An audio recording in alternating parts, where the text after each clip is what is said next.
Yeah, check 1 2 1 2. This is Easily Offended Podcast, episode 92. We got 92 in the building. 92. That's a Michael Finley year. That's a Promontory Michael Finley year. That's a championship year. Yeah, man. 2026. We over here with February. Just want to say Black History Month. Black History Month. Got the lightest black person they can find. Right. The most light-skinned nigga on the planet we got for Black History Month. That just shows you that we're black people are not a monolith. Yes. We are a spectrum. You know what I'm saying? True. This is very true. Man, I definitely thought you was Puerto Rican when I first met you. You wouldn't be the first, man. Yeah. I was like, he got to be this mixed. Wait, that nigga named Mckenday. I thought it was Felipe. You sure that's not? You sure you didn't say Felipe? I spelled that nigga. The nigga's name in my phone is spelled so different. I spelled the Makinda. That's phonetic. I was like, all right, it's a C in that motherfucker. Yeah, it's MACED. No, I've had every spelling, every pronunciation possible for something that is actually phonetically. No, it's not Starbucks. It's Uber, bro. Uber's why they fuck up names all the time. It's not that they mess it up. It's that you got to understand that like there's a percentage of Uber drivers that are Nigerian. Yeah, my name is Nigerian. Nigerian names have meaning. There are no names without meaning. Right. And so I've known the meaning of my name, right? Right. Honor and valiance returns home is one interpretation, depending on what part of the culture you come from. But when I get in the car, when I tell you a Nigerian cat, I was, be walking out holding my phone up like that's me. A Nigerian cat in the car would be like, no, that is not Machede. No. I be sitting there like, fam, this is me. I'm showing you, you are Machede. You are. Oh my! Like so, that scene in Coming to America, for us, we were kids when that came out. When he was just like, oh my God, bro, I am not joking. I'm not being funny at all. Like we don't understand how serious some things are in that culture, and as a person who grew up in that culture, but then would be like, yo, bro, I'm just catching an Uber, man. I'm just going to work or whatever. They would have that same. He'll probably question, you are Machede. You, oh my, like it would change their whole position or whatever. And so then there, how did you get this name? And you go through the whole story, right? But it is something to say. I mean, if we start in the show, is like that has always been a part of who I became.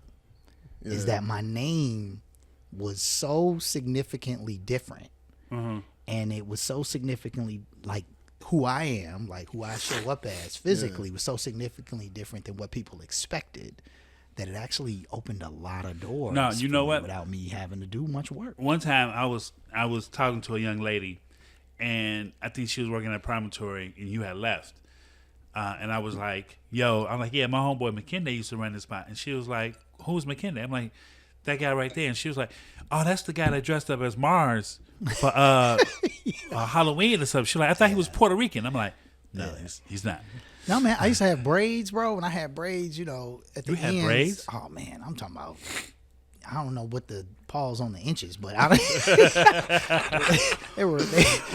they had a lot of length.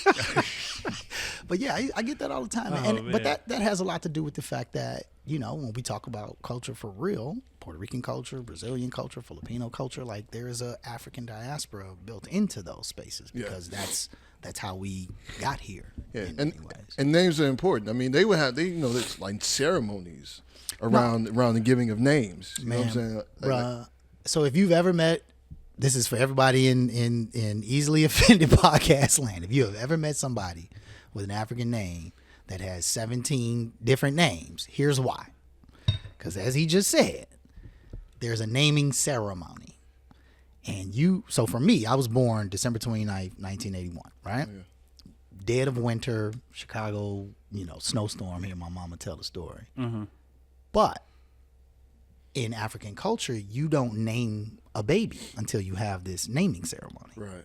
But in Western society, you ain't leaving this hospital without so naming this baby. Yeah, you got to put someone on the birth certificate. Right. Exactly. Right. So my parents protested as best they could for probably about a day.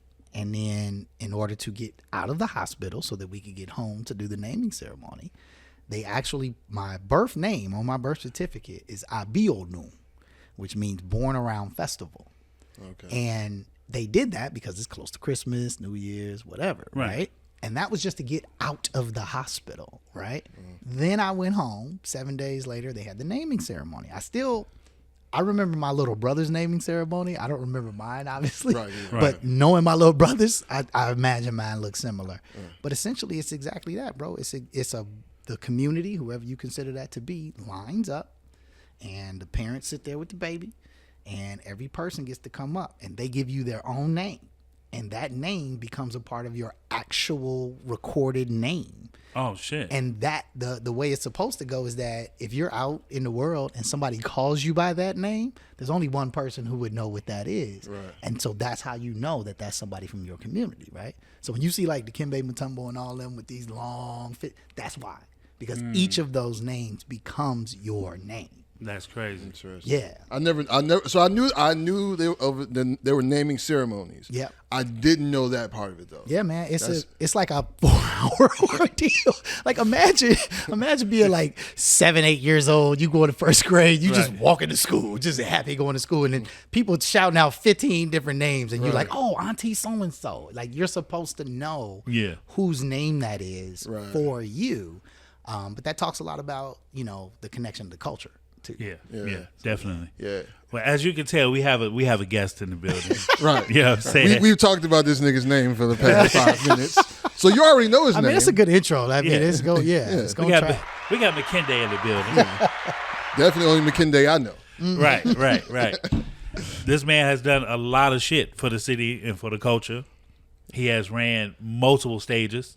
He has been in stage production. He has started his own consulting and marketing firm for entertainment artists out there. So make sure you get in tune with the man right here.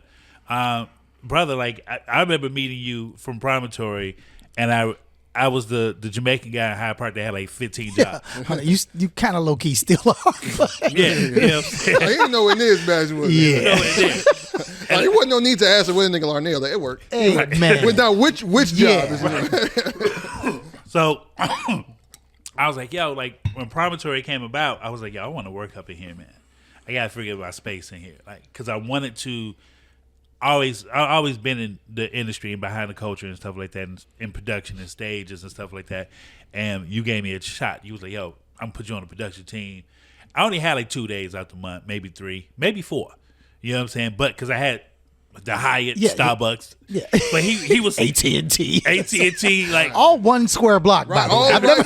I've never met a person who had that many jobs. Nigga has so many in company one, issue polos. literally.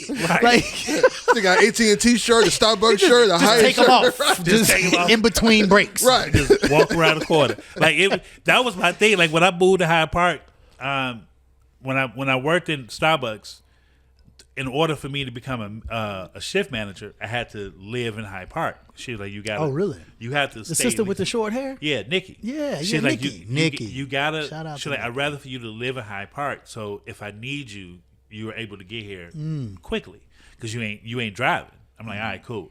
So that's what I was like. All right, I found me a spot on 52nd and Blackstone, and then when I started the shift manager job, you know what I'm saying, dealing with kids and rent, I'm like, okay, I need another gig. And then I was like, all right. My dad used to always tell me, work smart, not harder.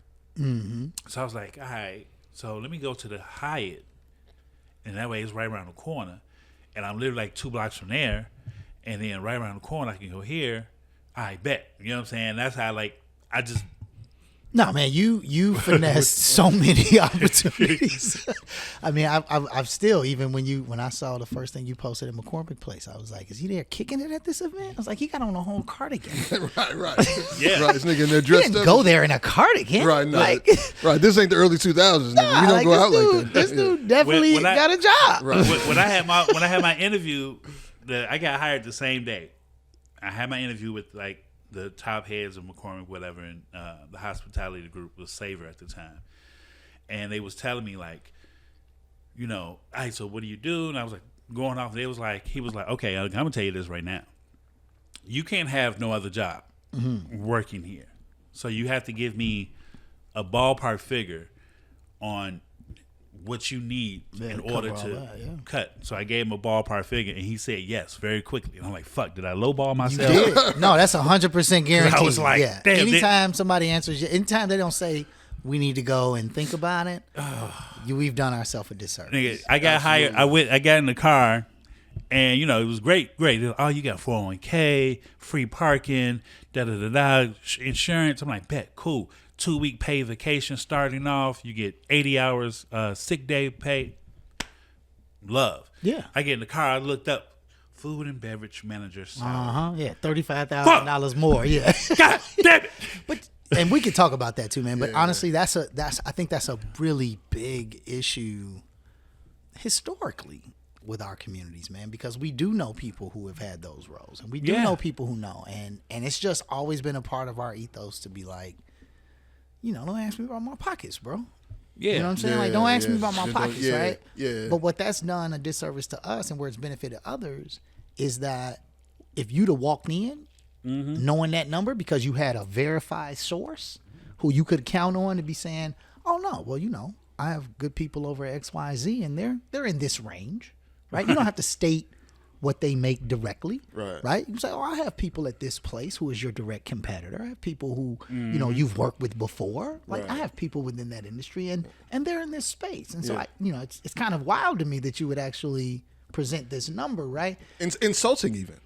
But don't say that, but just more so call to question. Exactly. Like, are you actually thinking I don't know what I'm saying right now? At the same time, what's crazy is, I'm not a racially infused guy in that way, but a average white boy in that same situation will Chat GPT the highest number possible, go in there with a long list of fake resume, whatever, woo, and walk out with a percentage down from what he asked for. But it's because they're kind of comfortable with that. They're associated with like, oh yeah, people do this. It's not about me. And the thing about it, like when I got the job, I didn't know shit about it. Sure, and I'll say this too, just real quick. In the story you told about like coming to work at Promontory, for me it was two things. One, we needed people, like just being all the way outright, right? Yeah. Like we had a very small staff. We were starting to move in business a little bit, and so we needed people. And similar to what Nikki said, we needed people who I knew were going to be close in proximity in case of, right?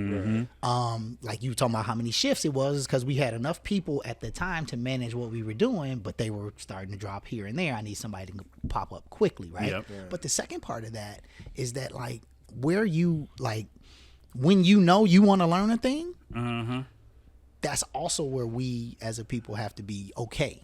Because today's young people are like, well, if you want me to show up at all, you've got to hit me with the bag, quote unquote, or some version of something. It's like you don't even know what your job title is yet. What the fuck? Like you have zero idea what you're doing. Right. So I think there could be like a happy medium in between that though, because I do feel like a lot of times, especially in that type of in that industry, the kind of interning, the things, paying your dues part can go. Because I know we was talking about earlier about my past life being an audio engineer, and I remember working. I was at one point in time, I was working at 5 different studios in Chicago and wasn't getting paid. Right. I was working 7 days a week and wasn't getting paid nowhere. Right. You know what I'm saying? Now I know there's a certain period of time where you need to pay your dues, and you definitely like.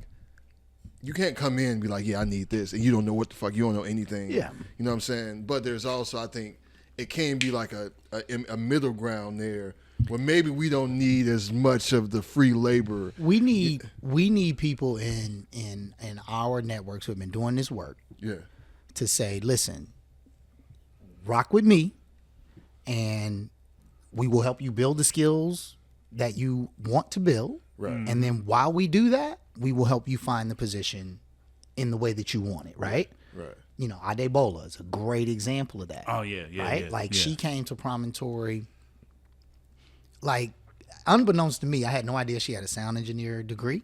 I had no idea, like, I didn't even know she was Nola Ade's sister at the time, right?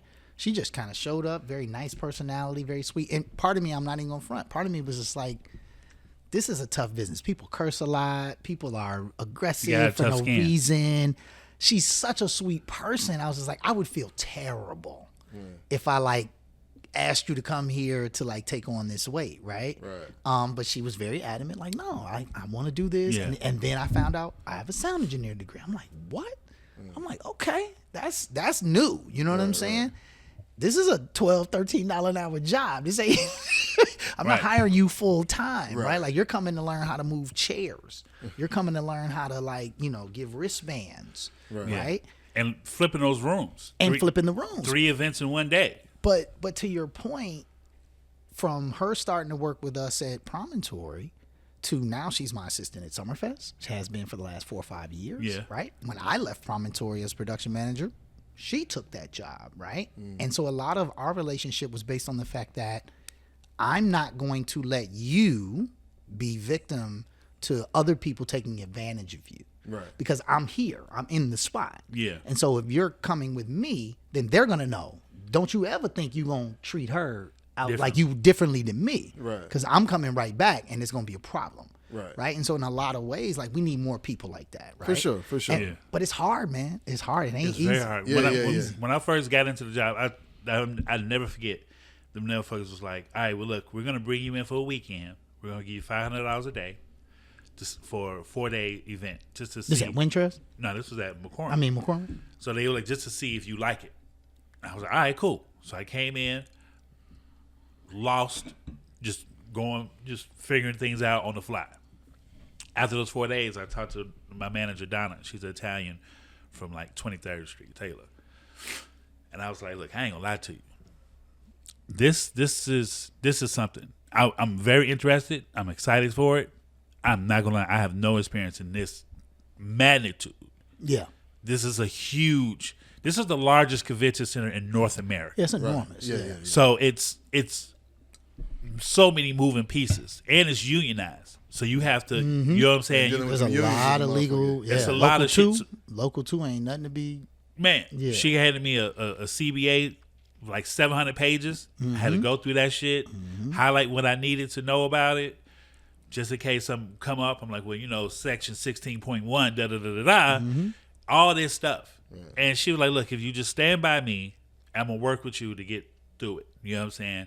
I'm 3 years now. 3 years in May 15th. It's been that long? It's been that long. It's crazy. It's been ting, man. You got to brothers with a job. But I've learned it so well, and it was just now it was just I'm the go-to for everything. They call me on my off day. She's I'm her right hand. She be like, Larnay, I need you to fix this. I need you to do this. I need you to do that. And then my big boss is there bro, look, just stay here. This is like Harvard and Princeton of the hospitality industry. It is, yeah. You could go anywhere and get more than what you're getting paid here with less work. Right. You feel what I'm saying? But he get it set in your resume. You already got great recommendations. You've never been written up. You know what I'm saying? You've always been very dependable. So it's, show up and show out, man. That's the age old way to get. We want to talk about Promontory because. Wait, before we do that, okay, I didn't put these books here just for fun. Okay, yeah. I forgot they was here. Shout out to Corey Gilkey. I saw Corey Gilkey brought food, and I was like, I ain't bringing no food because I don't own a restaurant. You brought us books. Although, yes, I'm that guy. I'm the book guy. So this is Tonika Johnson's "Don't Go" from the Folded Map Project. If y'all are not up on Tonika Johnson, man, I'm not. Are y'all really? Man. So what's funny is you've met her at least 2 or 3, 4 times. You don't even know it. Okay. She's such a chill sister. She's out of Inglewood. She's a photographer, but she started a project called the Folded Map Project. Okay. I'll give you the shortest version possible. She envisioned the fact that Chicago's on a grid. Mm-hmm. She envisioned she lives in Inglewood, right? I think I can't remember what street it is, but basically she was her address is I don't know, 55 South something, 5500 South something. Right. She was like, well, there's a 5500 North something. Right. So she literally folded the map and found the house that is the equal distance on the grid north of hers. And then she went and introduced herself to those people. And then she talked to them about how they live and how they came to live there and how long has their house been there. And that started a full version where she's been doing this now. It's got to be over 8-9 years now. That's crazy. Where she's been doing that and developing stories of. She's been introducing people. So we're at 50. I ain't gonna say your address on. We south. Right. South. We 50,000 something south. Right. But think of this exact same street well, I guess this street ain't that far north, but anyway, Right. if you do that and you fold that map and you connect those two people, she's been introducing them. Is that me? That was me, my bad. Having them talk. And anyway, so she wrote this book, man. It's a dope book. I got this for you, sir, because I feel like as a Chicagoan, and as we were just discussing your many jobs, your many experiences, I feel like this speaks a lot to how you move around Chicago. Like, you don't have any enemies. No, I've never met anybody who was like, I'm like, yeah, Larnell. They were like, oh, hell no. Yeah, like, seriously, I've never met anybody Yeah. that's ever put dirt on your name, and that means something. That means that, like, you move around the city. Yeah. The way you move around the city, people respect that. People honor you. Yeah. And people understand that you coming in with good intentions. Yeah. Right? So I thought that was very important. Man, I know you're a little bit more revolutionary. Some of our conversations have gotten really into the deeper parts of society. Absolutely. And I felt like this book was really important. The Assassination of Fred Hampton, man. The Assassination of Fred Hampton it's not written by a black person, but it is about, probably what I would consider to be, one of our greatest heroes in Chicago history, right? And in this book, what they really highlight is like, what reminds me of a lot of our conversations is like what people don't see or what people don't talk about. Right. So, if you're from Chicago and you do know who Fred Hampton is, that's one thing. Right. If you know that he was assassinated by CPD, that's another thing. But then there's still things underneath that you don't know. And this book did probably the best job I've seen of kind of uncovering that. So that's for you, man. I appreciate you, brother. Educating us. This one's for me. This is not for y'all. This is Harold Washington, champion of racing reform, and this has a lot to do with what I'm doing now. So anyway. I just want to make sure I did. I appreciate you, brother. Yeah, for sure. I appreciate that, man. It's crazy. I was just talking about Harold Washington the other day when he died, and I remember. So the crazy thing is, how, you can have a memory from your early childhood, and then you ask like your parents or somebody else older that was there about it, and they have like a different version of what you remember. So I just remember when I was a kid, like I thought Harold Washington was like a superhero. 100%. I loved Harold Washington, right? So when he died, I remember he was lying in state at the city hall. Yeah. And we stood outside in line for hours, bro. And it was cold as fuck. You remember how old you were? I was like 5 or 6. You know what I'm saying? It's one of my oldest memories. Yeah. We was waiting outside, me, my mother, my father, and my brother. We was all there. We was waiting outside for hours just to get a few seconds to look at him, right? And so not that long ago, I was talking to my OG about it, and I was just like, "Yeah, Ma, you remember when we was standing outside?" She like, and she, but she was like, "I always thought they brought me." She was like, "Yeah, we was only out there because of you." Like, interesting. You made us go.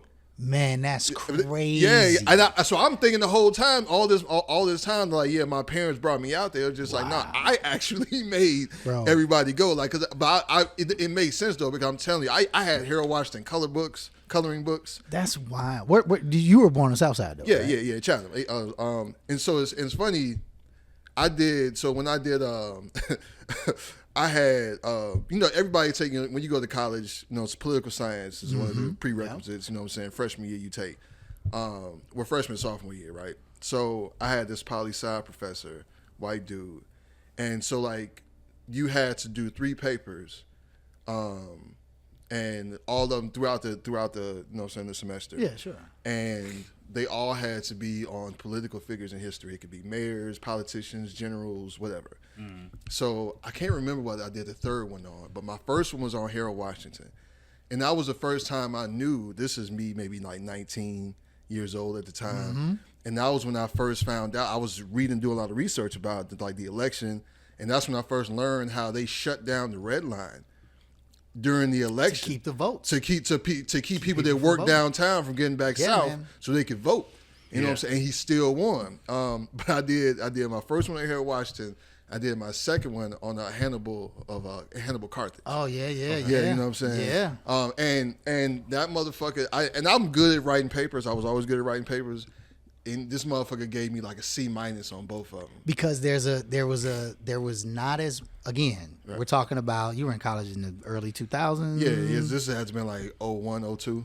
We're talking about a time where while, Bill Clinton, Yeah. Democrat, I heard y'all Sex even fund. talking about that with Corey, right? Yeah. This concept of like the Democratic Party was kind of like behind us or whatever. Right. They were the university system was still saying, yeah, cool.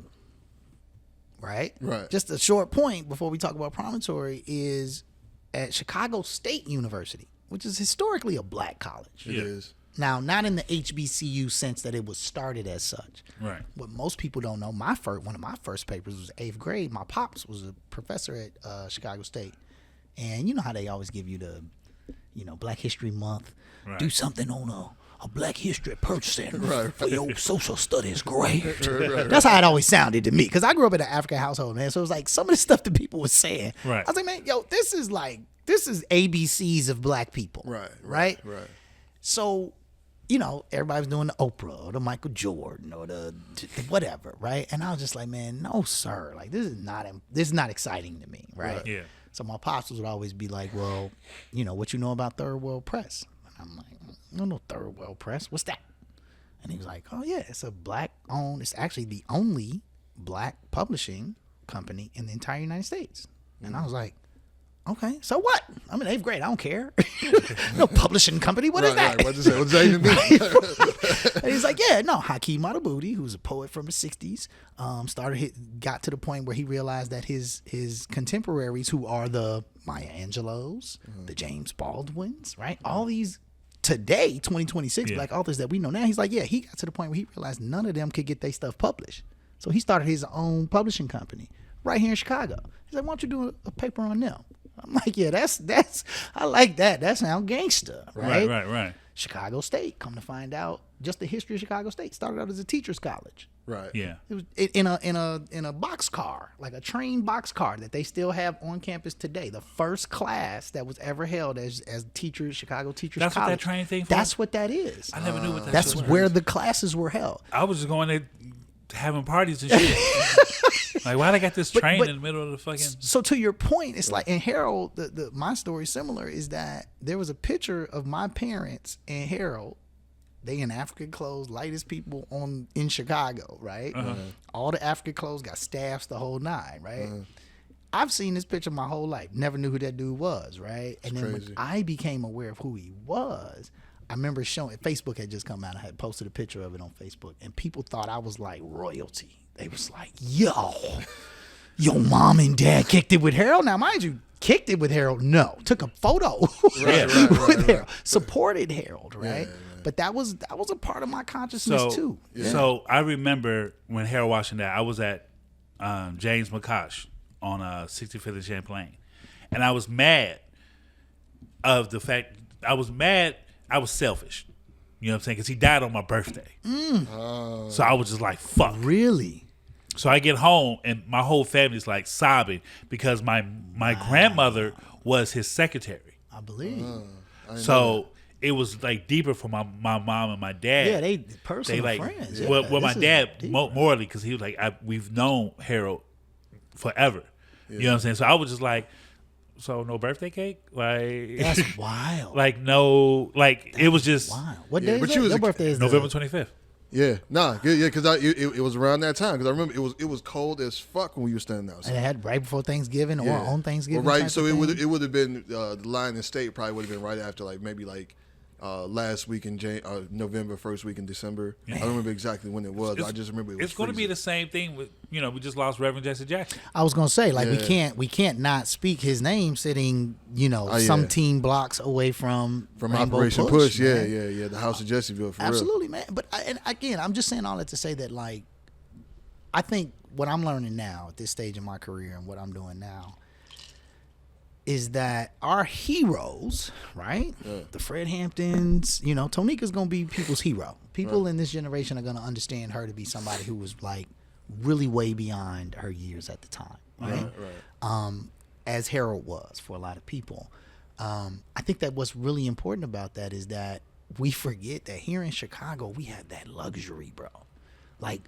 We stay down the street from it. Right? One of the reasons why people don't go crazy, and I know there's a culture, I heard Terry Hunter talking about that on this show. There's this culture of like, well, Chicago, don't support Chicago. It's not necessarily that we don't support Chicago.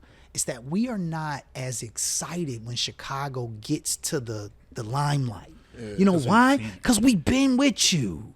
We know you. We were on the spot when we see. So I'm not saying that we shouldn't support, but I am saying that that's a part of what that is. It's a part of the fact that like we have the luxury of living next door to a Farrakhan, to a Jesse Jackson, like everybody know where Farrakhan house is, bro. Like you like we have a luxury. People that we didn't even know we didn't know who Kanye was gonna be. We didn't know who Common was gonna be. We didn't know who Lupe was gonna be. There are Shaka Khan, like Curtis Mayfield. You can go down the line. You talking about John Johnson, Johnny Johnson Publishing Company. You know what I'm saying? There's so many people, icons, people that have started like entire movements. Exactly. And so and then there's names that aren't recognized across the board, right? That also live next door. And so I think that's a part of that conversation I think is important, is that it's not that Chicago is about hate within Chicago. It's about the fact that we have the luxury of knowing that Chicago is that dope. Shout out to Sherman Dilla Thomas, man. Nobody put it better. Everything dope about America comes from Chicago. Yeah. Shout out to that brother, man. He's really like carved out a niche in that space, and he does it very well while staying true to who he is. I was gonna say, have you done the tour? No, I'm ashamed to say I've never done the tour. Don't be ashamed. Don't be ashamed. Just do it. But let me tell you something. My favorite part about Sherman Dilla Thomas is that the minute you think that he about to say something like politically correct, because it would make sense to say it there, he gonna give you his true Chicago.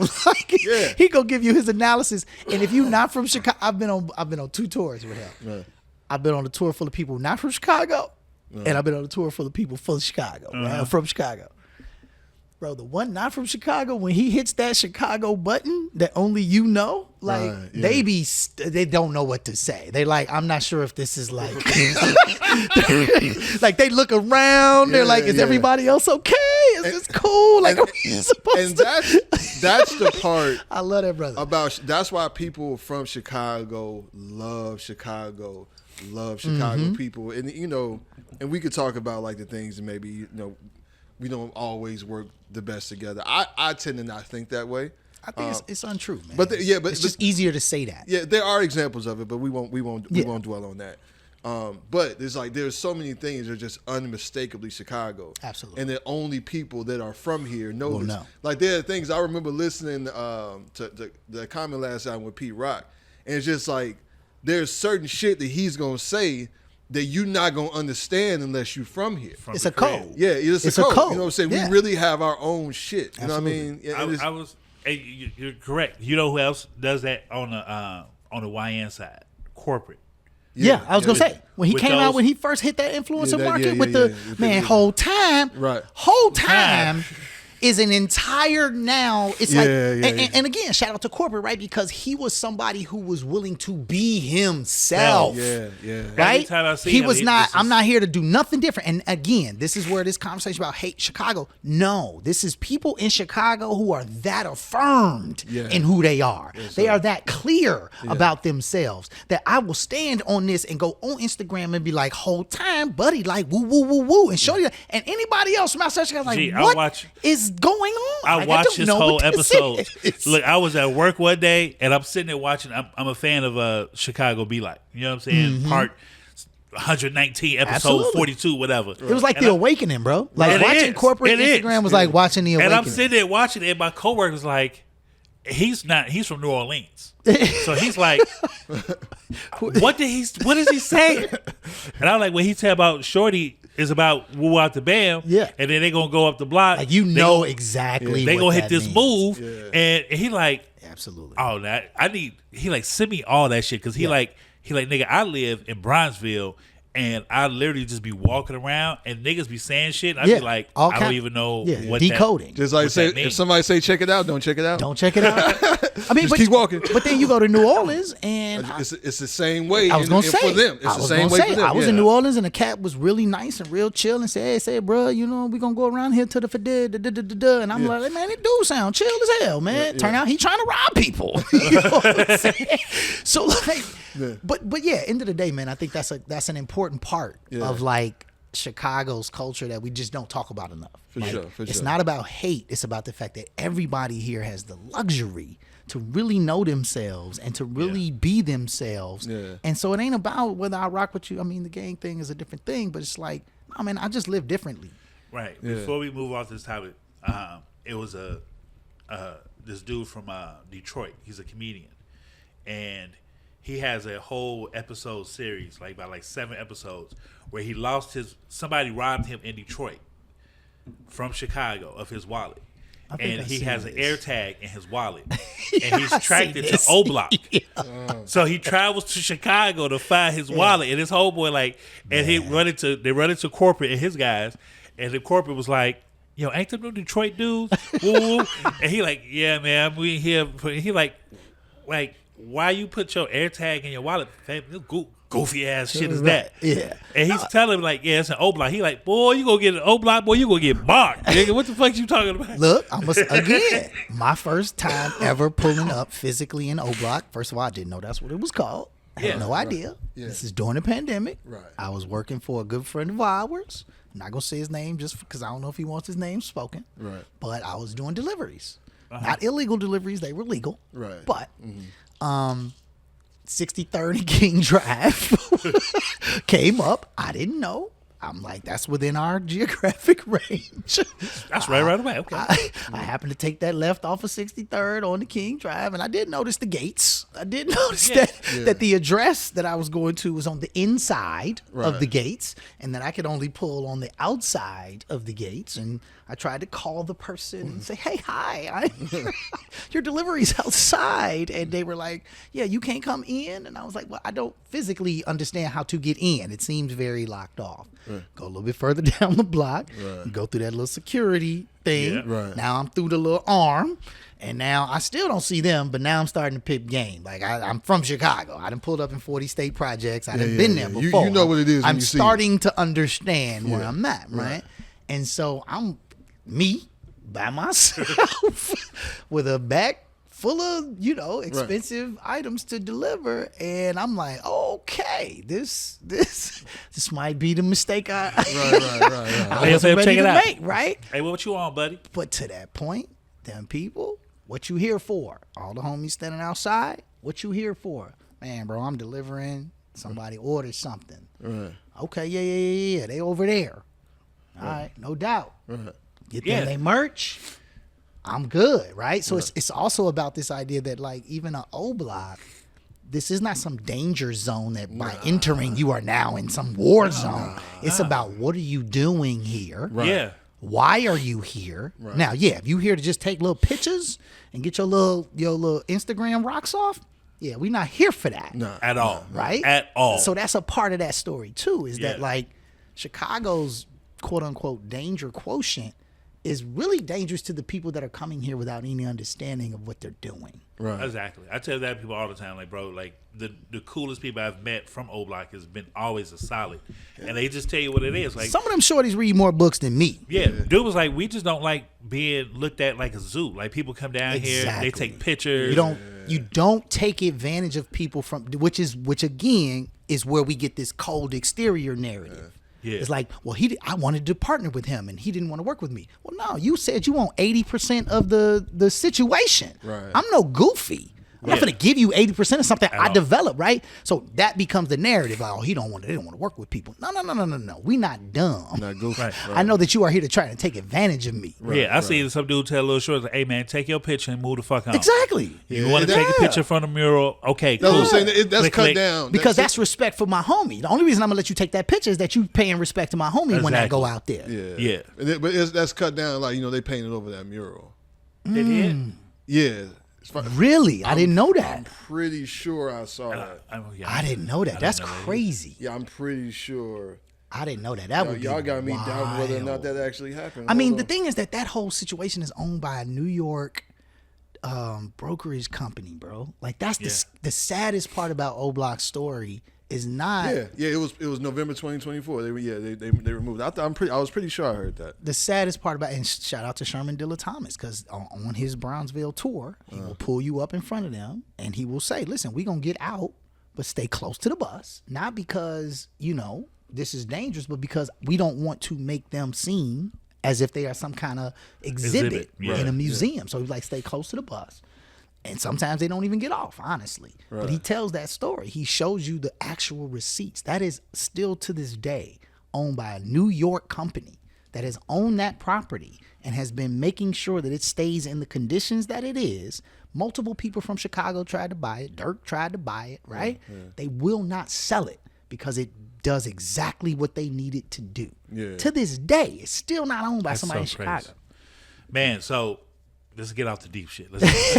I mean, you know who you called to the show, man. This is gonna happen. It's gonna happen again. Right, it's gonna happen again. But like the fun times, one of the greatest times, and people criticize me because I compare Promontory to Shrine because it was a South Side club that brought in everything from every walks of life. You had salsa night, you had jazz night, you had open poetry, you had spoken word on Mondays. What was the Mondays? At Promontory or at Shrine? Mondays at Promontory. Oh, the Corner. The Corner. Yeah. Right. You know what I'm saying? You had all these things into that fold. And y'all was on like a 12-year run? I think Promontory was open for 11 years officially. Yeah. I would say, so I joined at 20, so the restaurant opened first. Yeah. 2014, I believe, July 2014. And then the venue, they hired Jake first. I think it was a couple other, Jake hired a couple of people to work it. Yeah. And then I joined in September of 2014 or 15. I think it was 15. No, it was 14, but I was part-time because I was teaching at DuSable. Yeah. So 2014 is when it opened. It closed December. Last year, 2025. So like, what was your greatest memories of Promontory? Oh man, come on, man, you can't. Because you hard. That's crazy. It's very hard, but you was one of the first. The reason why I always say like, and this is no slight to anybody that worked there after you left, but when you was there, you brought in talent that the world now sees as superstars. Like, yes, that was not just me though. But you had a good hand into it, though. Yeah, I mean, here's the Promontory story. Here's how I get to Promontory. I have, my real origin story starts back at UIC. Actually, right before UIC, DJing. What's crazy is on my way here in the Uber, it dawned on me that that's where it started. 45th in Michigan, at the Swift Family Mansion. Kelly Rich. And at the time, my brother Mosi Fatunji used to start a poetry set called Something Like It Black. Uh-huh. So even that coffee shop that's even down there on off of Cottage now, that's the same person, right? So she started poetry set there in 19th in Michigan. I became the resident DJ there after my brother Malak stopped doing it. Okay. It was on 19th in Michigan. They moved to the Swift Mansion on 45th in Michigan. Right. That's when I took over. Right. That's where my entertainment Chicago world starts in the city. I'm from Maywood. You know what I'm saying? Like I Maywood, Proviso East, that was where I was at. I was, hanging out that way, right? So that was my first entrance into like the city Chicago proper, right? Fast forward, UIC, we did Mojo's Pen. We hired shout out again to my brother Mosi, Nikisha Harris from Black Student Union, David Stovall, basically the poetry set. This is 2000, bro. This is 2000, 2001. Yeah, it was heavy. This is the height of the neo soul. Yeah. Yes, brother. This is that. This is that. Right? Poetry is on. And voodoo and voodoo dropped. Everything, bro. Everything. And mind you, we're coming out of the Fugees, the Score, the Illmatic, all of that. We're on the back end of that, right? Yeah. So anyway, we had a weekly set called Mojo's Pen on Thursdays. There's a lot of story I could tell about that, but basically that's what starts me meeting artists, understanding, like, because I was the work study job at the African American Culture Center there. My job was to basically open the space. It was like a library style space to do the set, right? And I had started my own radio show at UIC Radio, so I would bring the turntables to do all the music, right? Okay. Then we hired Zajay. Okay. To be the band, right? So we were, we found out later, we were copying what they did in Philly with the Roots, Jill Scott, what they were doing in Philly already with Soul Aquarians and all like that. We were basically copying that same style. We didn't know that, right? Anyway, I go to Summerfest, work at Summerfest, stage manage Summerfest. I moved to Hyde Park 2010, and essentially at this point, man, I'm a teacher. I like working with kids, but that's not what I really wanted to do. Right. And every summer, I go do this festival, and I work on this stage, and I'm working with the Roots, and I'm working with, all these, Common and Lupe, and, even Third Eye Blind, all these bands I don't care nothing about, but I know they're big names. You know what I'm saying? I saw Billy Idol, Schoolboy Q at Summerfest. Bro, exactly. So it's just like I'm working these shows. I'm like, yo, this is what I want to do though. Like, how do I? But I only get to do it in the summer for these 2 weeks. Right. So I'm in Hyde Park one day, and I don't know how I came about this, bro. I swear to God, I don't remember. But something came across something that said they're opening a music venue in Hyde Park, and I lived on 51st and Harper. And I was like, okay, to the Shrine point. Up until that point, the Shrine was the spot to go, right? If you wanted to see, shout out to Q Billa, right? Q Billa, we opened for Talib Kweli there. We opened for, we went to the Red Man joint, right? So like we were, Joe, I was friends with Joe until I was not friends with Joe. I won't tell that story, but Joe owned the Shrine. Right. Joe had a particular way of doing business. I didn't agree with that way. But all being said, he did look out for me. So anytime I was there, I was good. Shout out to Lowe, the security guard, all that, right? So Shrine was that. Yeah. If you wanted to go see hip hop, R&B, reggae, something of our culture, you could see it at the Shrine safely for the most part. It was a good vibe. It was tight, but it was a good vibe. Yeah, it was. I saw hella people at the Shrine. Bro, Joe Russo he knew what he was doing. Yeah. Right? Here's how Promontory gets catapulted. The Shrine had Busta Rhymes and Maya were a ticket. They were a co-ticket. This is when Joe is now he's moved from just having like one, Pharaoh Monch night and then one so-and-so night, and then it's mainly parties, and then every 2 months you would get like a big concert, right? Yeah. He's now starting to move up the chain. His agents are checking him out. Like, he's getting bigger shows. So when you have a Busta Rhymes and Maya on the same ticket at the Shrine, we're talking 200 people, 250 max. Right? You can't sell $150 tickets to this. It's all standing room. Ain't you can't make your money back, so to speak, right? But he's getting that type of attention. Sadly for them, man, and I say sadly because I mean that week of that show is the week that shooting happened.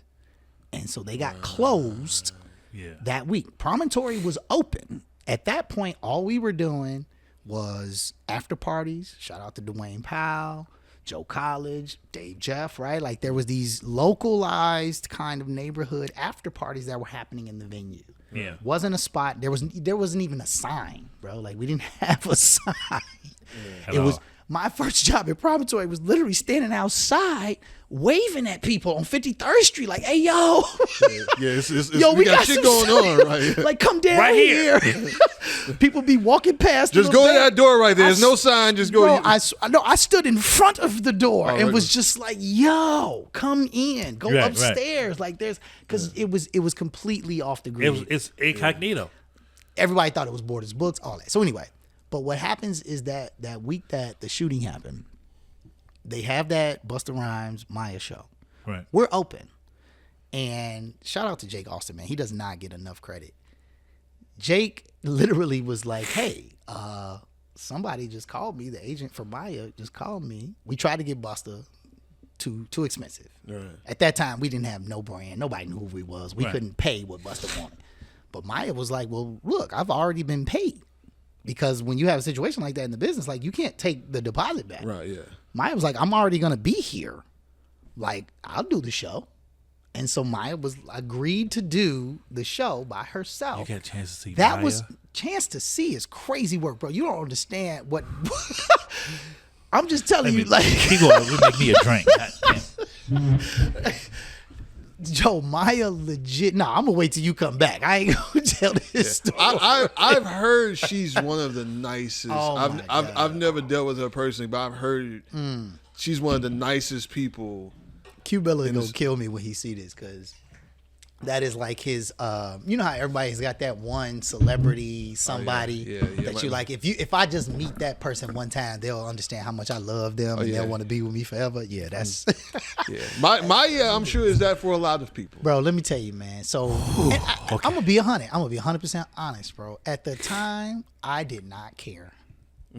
Buster, when we didn't get Buster, I was salty. I was like, man, that would have solidified me. Like, I ain't gonna lie. Selfishly, I'm like, yo, if I'm a part of the situation and we get the Buster, I'm on in the city. Like, you can't talk to me, right? Right. So when they got the Maya, I'm like, best of me, I don't care, right? But to your point, when you say salt of the earth human being, when you say somebody who exudes like just raw love and positivity, bro, you can't be within 10 feet of Maya and not like lose a little bit of your cool. I don't care how gangster you are. I don't care how rich you are. I don't care how whatever. You just can't be, because she has that level of personality. I met her one time. I was like, whatever you want, bruh. So what's crazy, and this is before you at the Hyatt. If you want all yellow Skittles, I will go through every bag of Skittles to pull out the yellow Skittles. But this is before you're at the Hyatt. Right. So we did that show, and that was the first show that announced to people. Again, it came immediately on the backs of The Shrine is Closed. Yeah. So at the point where everybody's all saying, damn. Right. Where we gonna go? Like, that was our spot. And otherwise, you got to go to Metro. You got to go all the way up north. There was nothing else on the south side. There's nothing else. There's still, now it's nothing. There isn't. Well, right. we're Mova technically. We'll talk about that. Yeah, but long story short, man, like that was the catapult. It was us being in a situation where we were gonna slowly build. There was no pressure, right? It was, to be honest, man, Promontory venue was never meant to be what it became. It was about the restaurant. The restaurant was what the key draw was. That was the first time I had prawns. I was like, let me get shrimp and grits, and they brought this big ass shrimp with eyeballs, and I was like, what the fuck is that? Why is it looking at me? Yeah. I can't even talk about all that. But that's how Promontory became to be like, oh, well, those people who had those tickets to Maya, they didn't buy tickets from us. Right. Their tickets that they bought at the Shrine were honored. We sold some additional tickets. Then people came in, they saw the space, and it wasn't the space that it is. Well, that it was before it closed. Like, this was bare bones, like nothing there. But that's how Promontory kind of became like known as a place to do events at that scale. Yeah, because I mean, I've seen so many dope acts. Oh man, so many dope. That's what you say. My favorite, man. I can't. There's no way. I mean, I'll say at the top of the list, Dick Gregory. I was bro. There's no. I mean, first of all, what Dick Gregory means to black people, period. Right. Yeah. But then, what Dick Gregory means to my parents, like that was the highlight. The fact that my father, right, that I was able to invite him to that show as a guest, sat him at a table, and he was able to watch Dick Gregory, right, one of his heroes of that era, right, do his thing, and then take a picture with Dick Gregory, get a signed poster and book from Dick Gregory, right? Like, that's just, those are the types of things, and this is where I say Jake does not get enough credit. Jake Austin was intentional about making sure that we were not just booking stuff to be booking stuff. Yeah. So like when you say like you brought a lot of stuff, I can tell you that more likely Jake was the person that put it on the table, and then I was given an opportunity to say, yeah, I think that'd be a good idea. Yeah. Or this is how we can make that work, right? Like Jake offered me the opportunity to partner with him in that way. Yeah. Hey, Mckinday, what do you think about this? Right. What do you think about that? And there's people, to your point about people that know, like Tobe and Guigwe. Yeah, that's what I was about to talk about. Tobe and Guigwe, this is 2018. No, earlier than that. This is like bro. 16, maybe. I was at the Hyatt. I remember him before he became. Oh, this is. He had never performed in Chicago. Dude, I remember him and his wife came. I was working at the Hyatt, and they was because majority of y'all guests stayed at the Hyatt. Yeah, It was right on the which corner. is also what made the shout out to Anthony and Leroy. Man, that was such an important part of our business model. But go ahead. So like I'm meeting him, and I'm like, first time I'm meeting him, I'm not really knowing. And then I just started, my nighttime, I'm on my computer looking at him. I'm like, oh, shit. Oh, snap. Okay. And he was he came back downstairs, him and his wife. They drank and they sat at the bar. We talked for a few minutes. And he was just telling me about the musical journey and what they planned to do and how they was going to do it. And I was just blown away. People have been whispering that name. I have been hearing that name. Mm-hmm. In fact, one person actually reached out and was like, yo, I want to do something there. Now, I'm Chicago Mckinday. I ain't never heard of this dude. My first question was, why would anybody in Chicago come see this guy? Right? This was early March, April of that year, whatever year it was. We do a couple of back and forth emails. Nothing happens. It falls apart. Shout out to Jeff, his Tobe's brother, Jeffy Daheem, man. Super cool dude. He calls and he says, listen, man, what do we need to do to make this work? And he told me straight out, he was like, we want to come to Chicago. This isn't about us being ego. This isn't about us being stars. Right. We want to do Chicago. And so we want to work with independent venues. We heard about y'all. We want to work with y'all. Jeff, we make it work. But I had to take that to Jake and be like, yo, like, this is what's happening. This is what it looks like. The numbers were, bro, when I tell you margins, when I tell you like 10 tickets less and this might not happen type of thing, right? But man, shout out to them. They were so, to your point, they were so about, it wasn't about all that other. It wasn't about none of this other stuff. It wasn't about none of the outside space.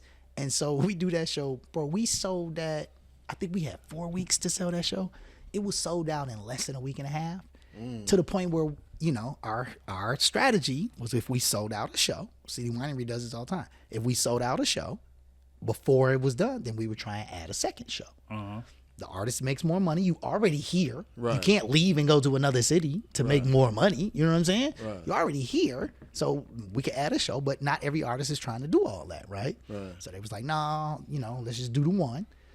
One thing about that show that I remember the most, though, bro, they got there for sound check. They had a lighting guy, I forgot his name, young white kid. And he looked at our lighting rig and was like he literally like chuckled. and as he should have. It was trash. It was the least like updated, it was terrible, right? So he kind of laughed and he looked at me. He was like, all right, man, I already know what this is.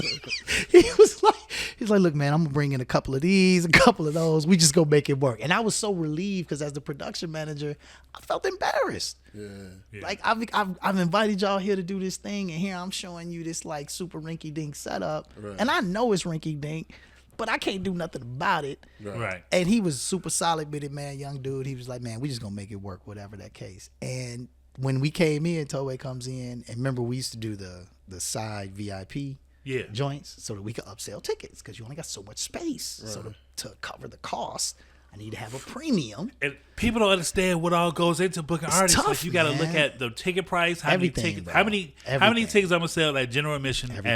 Every artist doesn't want the same thing, and so to that point, we had sold this all pre-sold it. He shows up, he's ready to go. We're doing the walkthrough, and he saw those seats on the side and the tables. And he comes up to me and he's like, yo, I need them to go. And I'm like, bro, if I get rid of the $100 tickets that I sold for those seats, like that's going to come out of your check because they paid specifically to have that access premium for servers and the whole nine. He's like, man, it's got to go. And we're talking, Larnell, you know me, bro. You've seen me at Showtime. You've seen me door time. Like we don't do late. We don't do wait. We do let's go. We've been here. We know what's supposed to be going on. Let's move. Let's go. Right, bro. He is 7 minutes before doors. We've actually, in fact, we're late already, and it starts to rain, and there's a line around the door I've been around the corner off of 53rd, around that Akira or whatever. And I'm sitting there and I'm like, bro, you are putting me in the worst possible scenario because once I let them in and they don't have their seats, they're going to riot. They're going to blame me. Like, this is going to be a bad situation. He was like, man, I can't do it. And so that's one of those tight situations where you have to make a decision. Yeah. So I said, listen, bro, I need you to do me one favor if I move these seats. As soon as they come in, you have to go to the stage. I can't do, first of all, it's already late. Second of all, when they come in and see them seats ain't there, they're going to go crazy. So if you're not on stage, it's not going to work. And you have to tell them you told me to move the seats. Bro, he was like, I got you. He went on stage. DJ got all the music ready. When we hit the door, because we scrambled to get all the tables out on the patio, all that, move all that. Had a little small VIP area for people to stand. He was standing on stage when we opened doors. People walked in. He was already on stage. And he started the music, and they was, ooh. That was back when he was doing the ooh. Yeah. Everybody piled in. He said out the gate, I know y'all mad y'all ain't got no seats. I just want y'all to know that was on me. I want to feel close to y'all. Bro, from that point forward, the show went crazy. And shout out to the light kid. The pictures I have from that, the way he set them lights up, I don't think we've ever seen a show like that at Promontory since. That was back in 15, 16, bro. Yeah. So yeah, and thankfully I've had a great opportunity to work with him a couple more times, man. Yeah, man, you can't, what favorite show is crazy, bro. I got so many. It's so many. It's just, to me, I can't even, we were talking about off record, off camera. One of my favorite shows last year was Biles, Primo Rice. Yeah, that Primo Rice shit was Primo Rice was wild. I had no idea who that was either. Hey, that motherfucker, that boy put on the show. Yep, my cousin. Nigga, I was in that. You thought I was jumping in the Cadillac. I'm jumping in the Honda Accord, like, nigga. Bro, shout out to Robert Glasper, man. Like, oh my God. We did Robert Glasper before, like, now he does a residency at City Winery every year, twice a year. Yeah. Jahi Sundance, his DJ, super good brother. That show was wild, bro. Because I knew who Robert Glasper was, but like we didn't know how people were gonna gravitate to like coming to Promontory to see him. That gumbo record, bro. R.Kelly showed up to that show. No shit. If you don't know about Robert Glasper shows, whatever city he's in, anybody he's ever recorded with, they pretty much show up. And which is a lot of fucking people because Robert Glasper is everybody. Look, everybody. random Tuesday night. Yeah. Herbie Hancock, like when you book legends, you book Robert Glasper, just know that anybody in his immediate 90-mile radius, they're likely to show up. Gee, I'm at what's buddy name? The ramen spot, Wax Vinyl Bar. Oh yeah, Lee Farmer. Yeah, I'm just up there, just hanging out. Oh yeah, just chilling. Right, yeah, random. I'm like, all right, man, I'm drinking. I'm about to go. I see McKinney. Oh shit, okay, I'm gonna stay for a little while, and then I turn around again. And it's Robert fucking Glasper right next to me. Yeah. Nigga, I almost lost my shit that night too. Yeah, I'm sitting there talking like da. Nigga, I just saw you in Detroit with Yabba. Yeah. And I've watched you. He's funny as shit too. And again, another person. So again, stories, bro. Like we'll be here forever. On that show, this is one of those. I'll say this for real. As a career professional that's on the technical side, we don't get to shine. No. Right. As a stage manager, if you see me, something's wrong. Exactly. If they know if somebody like who's the audio engineer or something like that, that means something wrong. It's because everybody's like, yo, dude killing. He's he's not doing a great job, right? Right. So I was amped that day. Right? Like I had on this shirt that said rap minus lies equals hip hop. Shout out Instrumental Drew. Right. Yep. Right? And I had just met Ad 2, like within the couple of weeks prior to this show. Okay. Yeah. And so I'm Promontory is a small stage, so I didn't need like a union staff, right, to like set up the drums or whatever, right? We did though for that show have to ship in a piano because he was a Steinway artist at the time, and he couldn't play nothing that wasn't Steinway. So we had a piano shipped in. They had to lift it from the parking lot into the patio doors because it was the only way you could get it into the venue, right? Yeah. And they did it on the side. It wasn't wide. Get it to the stage, had to lift it onto the stage, right? Had it tuned, all that. So I'm there 1 o'clock. Like I'm way early. Sound check is supposed to be like 4. Right. Bro, I'm sitting there putting the drum stands together, whatever. Black dude walks up. He's just like, hey, how you guys doing? And I was just like, oh shit, Glasper, right? But I don't want to fan out. Yeah. So he's just like, yeah, hi, my name's Robert. I never forget that. I'm just like, yeah, fam, I know who you are. Right. He's like, yeah, okay, yeah, just checking things out. So what's going on? Just him, no manager, no security, nobody. nothing. Yeah. And he was staying at the Hyatt, right? Just walks up and he's just like, yeah, okay, yeah, we'll do a little bit of this, a little bit of that. I didn't know how like goofy he was at the time, right? I had no idea, right? Like, so I'm like kind of tight a little bit, like I want to say nothing wrong. I want to make sure I'm on point. Yeah. But immediately he sees my shirt and he knew Drew and he was like, oh man, I got that shirt. And I was like, oh yeah, Drew's my guy. He's like, oh, you know Drew? I was like, yeah, man. Da, da, da, da. I said something that led to me saying add 2. Or he said Ninth Wonder. I said add 2 because he was right. He was on Jamla. He was on Jamla, yeah. And so he was like, "Oh, call him." And I was like, "Okay, all right." He's like, "Yeah." Ninth was telling me about him, man. I want him to be on the show, bro. That night, by the time we got to the show, Eric Benet, add 2 came up and did the intro over him vibing over. I think it was Dillitude. They did like an instrumental Dillitude. Add 2 came up to this thing. R.Kelly comes in.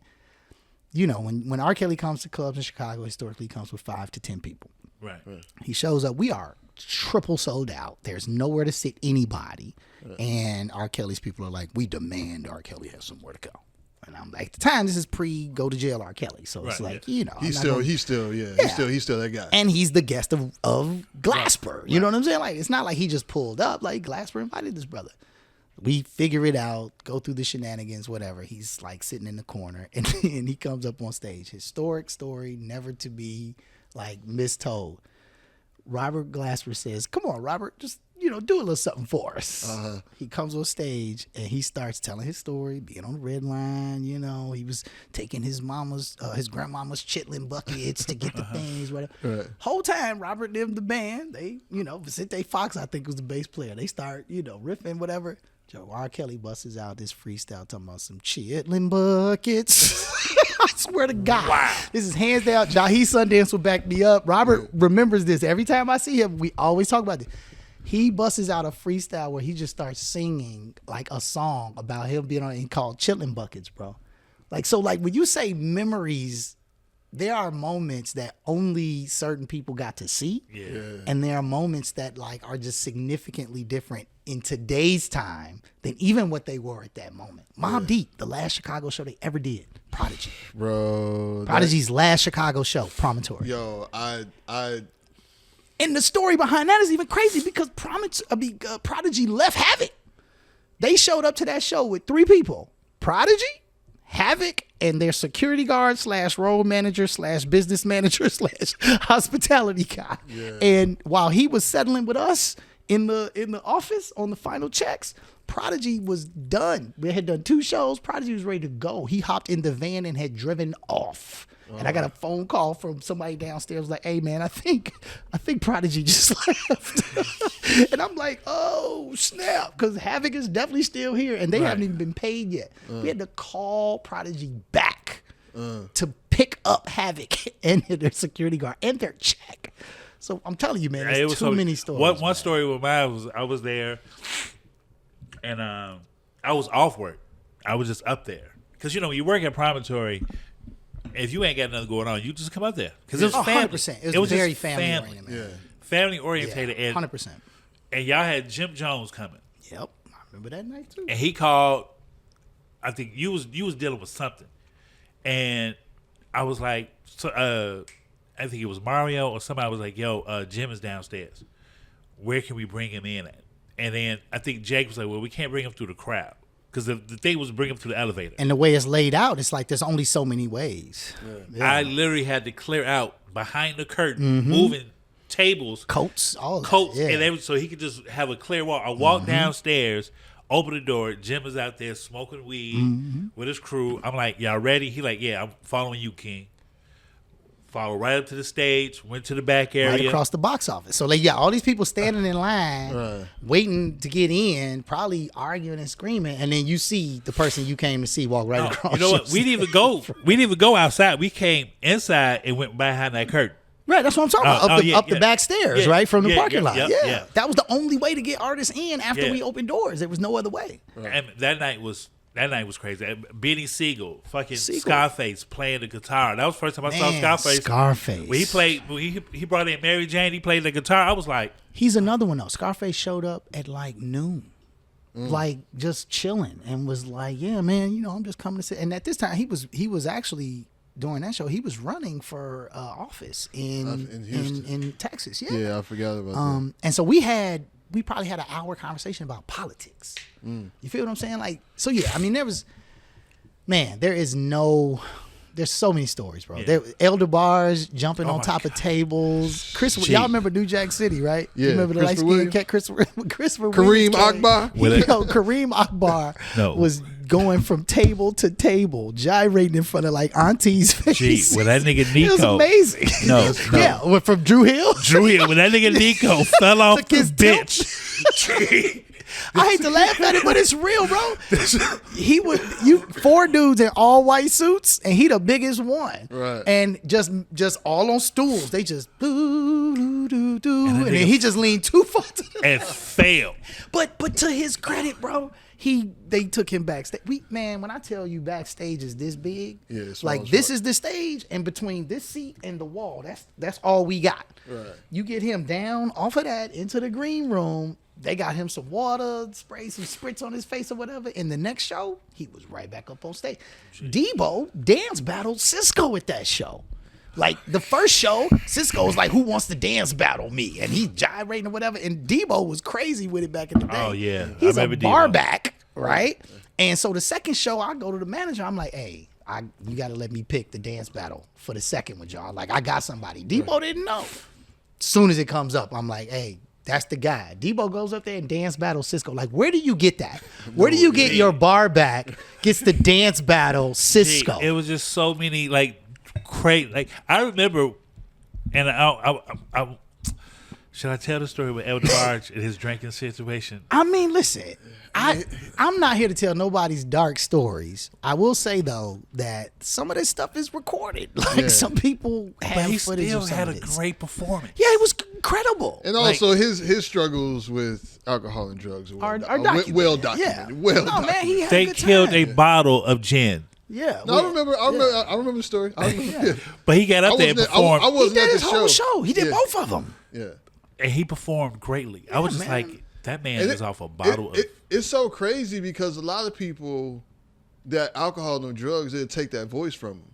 And they do that to No, Elder man. Bar. But he also falsetto. You know what I'm saying? Yeah. Like, as I long remember- as you stay in that range. One you more, good. when group home was there.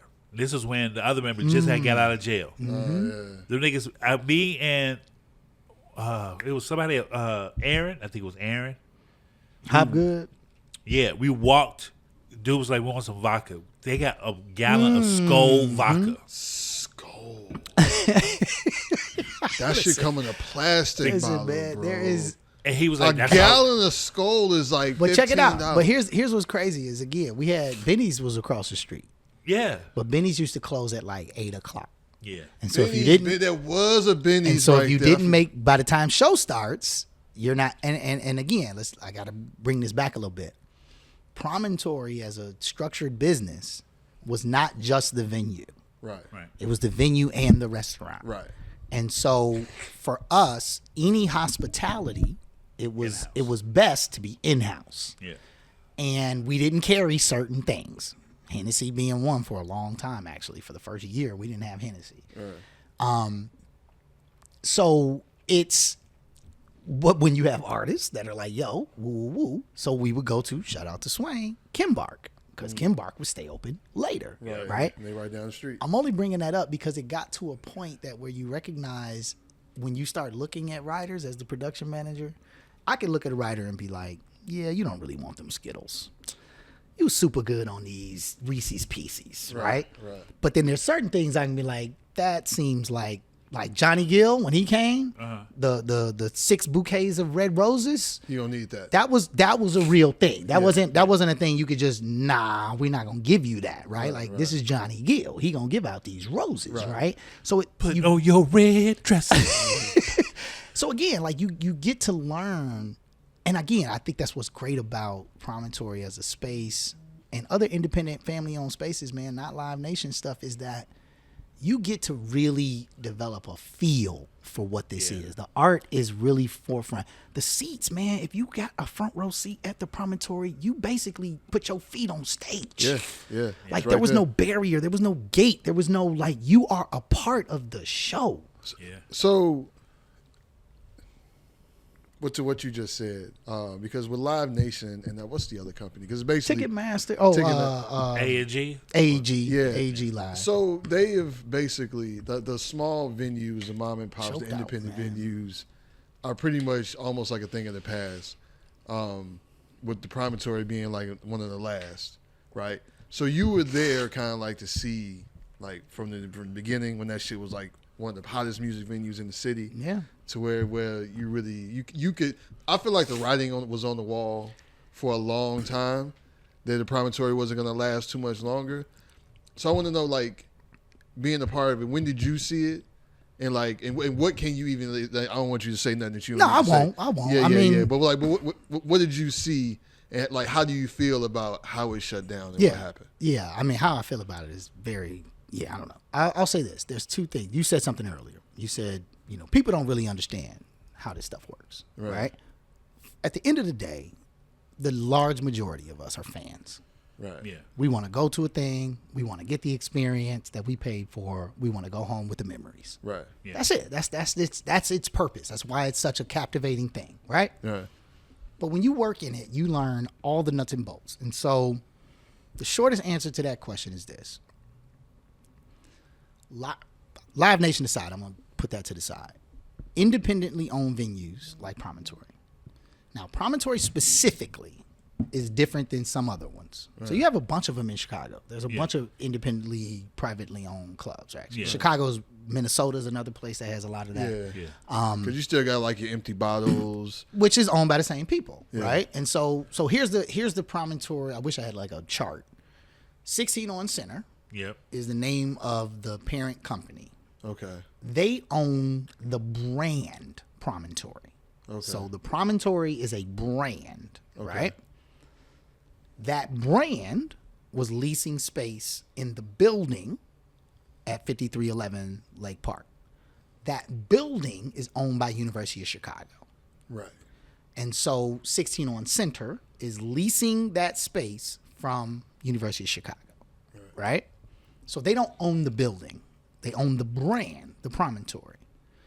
So when we talk about how it closed and what all that is, there's a lot of the just basic business conversation between leasee and owner of property, right? There's all those other individual things to be considered, right?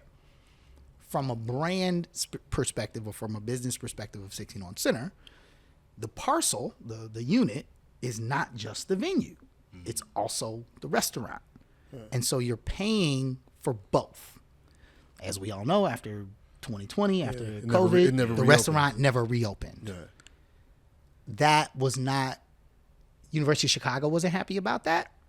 16 on Center is obviously not happy about that. They run multiple other restaurants, multiple other spaces, right? That's a lot of shit. That's why they came there. They came there to advance their restaurant culture. Right. The venue was extra, bro. The venue, a side thought. My first day talking about what we were doing there, somebody said out loud, yeah, man, basically people are going to have this amazing dinner and then they're just going to go upstairs for this free blues show. And I was just like, oh. So in my mind, I'm like, oh, that's easy work. I ain't got to even go that hard, right? So, but that gives you the context of like how that space was thought of from where it started. Over time, the overhead that it takes to run a restaurant is outrageous, bro. Like the reason why restaurants don't stay open very long, Time Out Chicago is closing. Like some of the biggest names that we've had in this city, let alone others, are closing because the cost structure for running a restaurant is outrageous, right? And it's always subject to change depending on the price of food, shipping. There's so many things. And once you ain't new no more, you ain't nobody kicking down your doors to come. Right. And at the same time, they gotta love the food. I ain't gonna say nothing out loud, but that wasn't always a big win. There were definitely a few things there that I used to go to. I remember Absolutely. the chickpea fries was a That was a huge staple. Yeah, The yeah. burger was fire. Shout out, man. There were some chefs there that were doing their absolute, like, they were working their hardest to feed. You got two things, though. Hyde Park is not a regular standard community, man. You got this University of Chicago crowd who is, from the outside in, these are like highly, high net value professionals or whatever, but they also appreciate a deal. You feel me? Like, they're paying enormous amount of money for this property. They don't want to also pay enormous amounts for their dinner, lunch, and brunch, right? And so there's the pricing structure that you have to consider, right? Also, Hyde Park has 400 other restaurants within a block radius, right? So it's like, you're not the only game in town. So there's a lot of nuances, man. I'll just say this about how it closed. I think that what happened, at least again, in my time there, I left in 2020. After pandemic happened, we stayed for a particular period of time. I went back to education because it just seemed to be, the writing was on the wall that, like, by the time the music business came back, it would be way further along than I was going to be able to, like, not have a job, right? And so thankfully I'd had that teaching experience. So I went back to teaching, but I stayed a part of the team. I still did some consulting, whatever. I will say that it didn't have to close. There was a path to keep it open, but to keep it open would have meant a lot of people agreeing. And that's just difficult, bro. It's just really hard for a number of different people with a number of different, expectations for what they want out of the situation. Yeah, and it's really hard to get a lot of people to agree. 16th on Center, they own majority of the buildings that they are housed in. Yeah, well, yes. I don't know. I haven't really paid much attention to it, but they started out with Empty Bottle and Longman and Eagle, right? Restaurant, and Empty Bottle has this great story, all that. Money Gun. But City of Chicago does. Ramova Theater is another example. The City of Chicago has a vested interest in investing in these spaces, right? And so Promontory and Talia Hall opened at the same time. That wasn't accidental. That wasn't like, oh, we just found this place. That was a part of a city-specific initiative to activate the Pilsen area and the South Side. And Hyde Park is the safer South Side to activate. So those were like those deals. That was one deal. That wasn't two separate deals. To get one, you had to take both.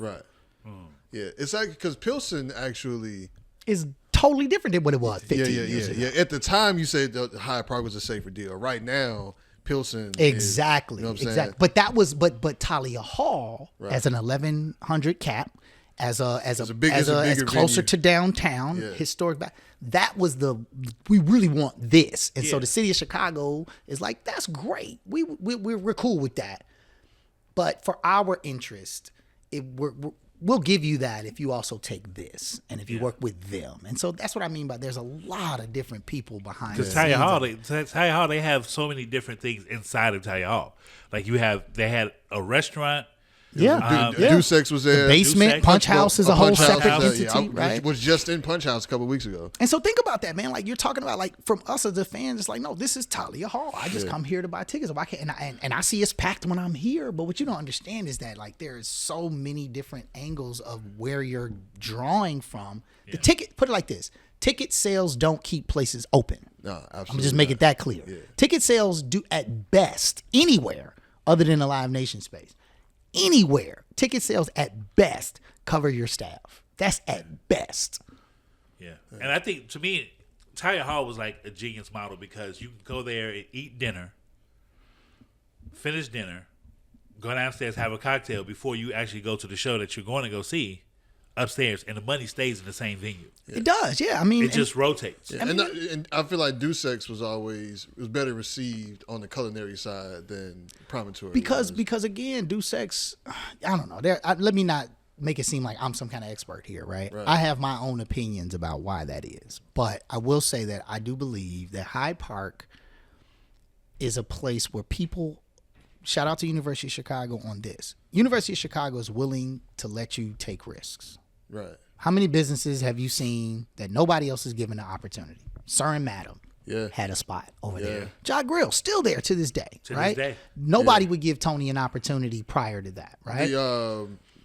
Chef Risha, Fat Risha, what Can't Believe It's Not Meat. Yeah, exactly. Yeah, right. yeah, like she just started a whole empire. Rico basically, Nance got 8-9 restaurants. Right, Rico, right? yes, Like he yeah, started out with the one Lighthouse Grill or the Mickey's or whatever, Yep. right? Wait, So it's no, like- I want to say, was Lighthouse first or was it Mickey's? I think it was Lighthouse first. I'm pretty sure Mickey's came- Lighthouse was yeah. first, and then there was Mickey's. yeah. Lighthouse was first. Then it was Mickey's because he took the 53rd and that little corner spot. Yeah. Where the coffee Yeah. shop is now. And right? then you Where had Sipper Saver. the guy. Or no, down next to that. You had Eric that started Virtue. Eric Williams, he's got 3 spots there now, right? Yep. But my point is just that, like, what University of Chicago is good at and has historically been good at is designing a space that if you're not making money, it's okay. We can actually keep you here, right? But that does come with a certain vested understanding of what we do. Not to cut Exactly. you off, but I remember me and you had a conversation at the Hyde one night, and you was like, "You got to understand that the university, Hyde Park, was a project. Absolutely. How Historic. can I'm we not put making this all up. these different economic Absolutely.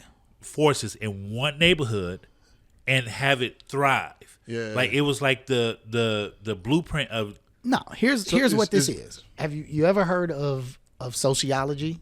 Right. Yeah. Right. Nobody was rocking with it until University of Chicago put their foot down. Yeah.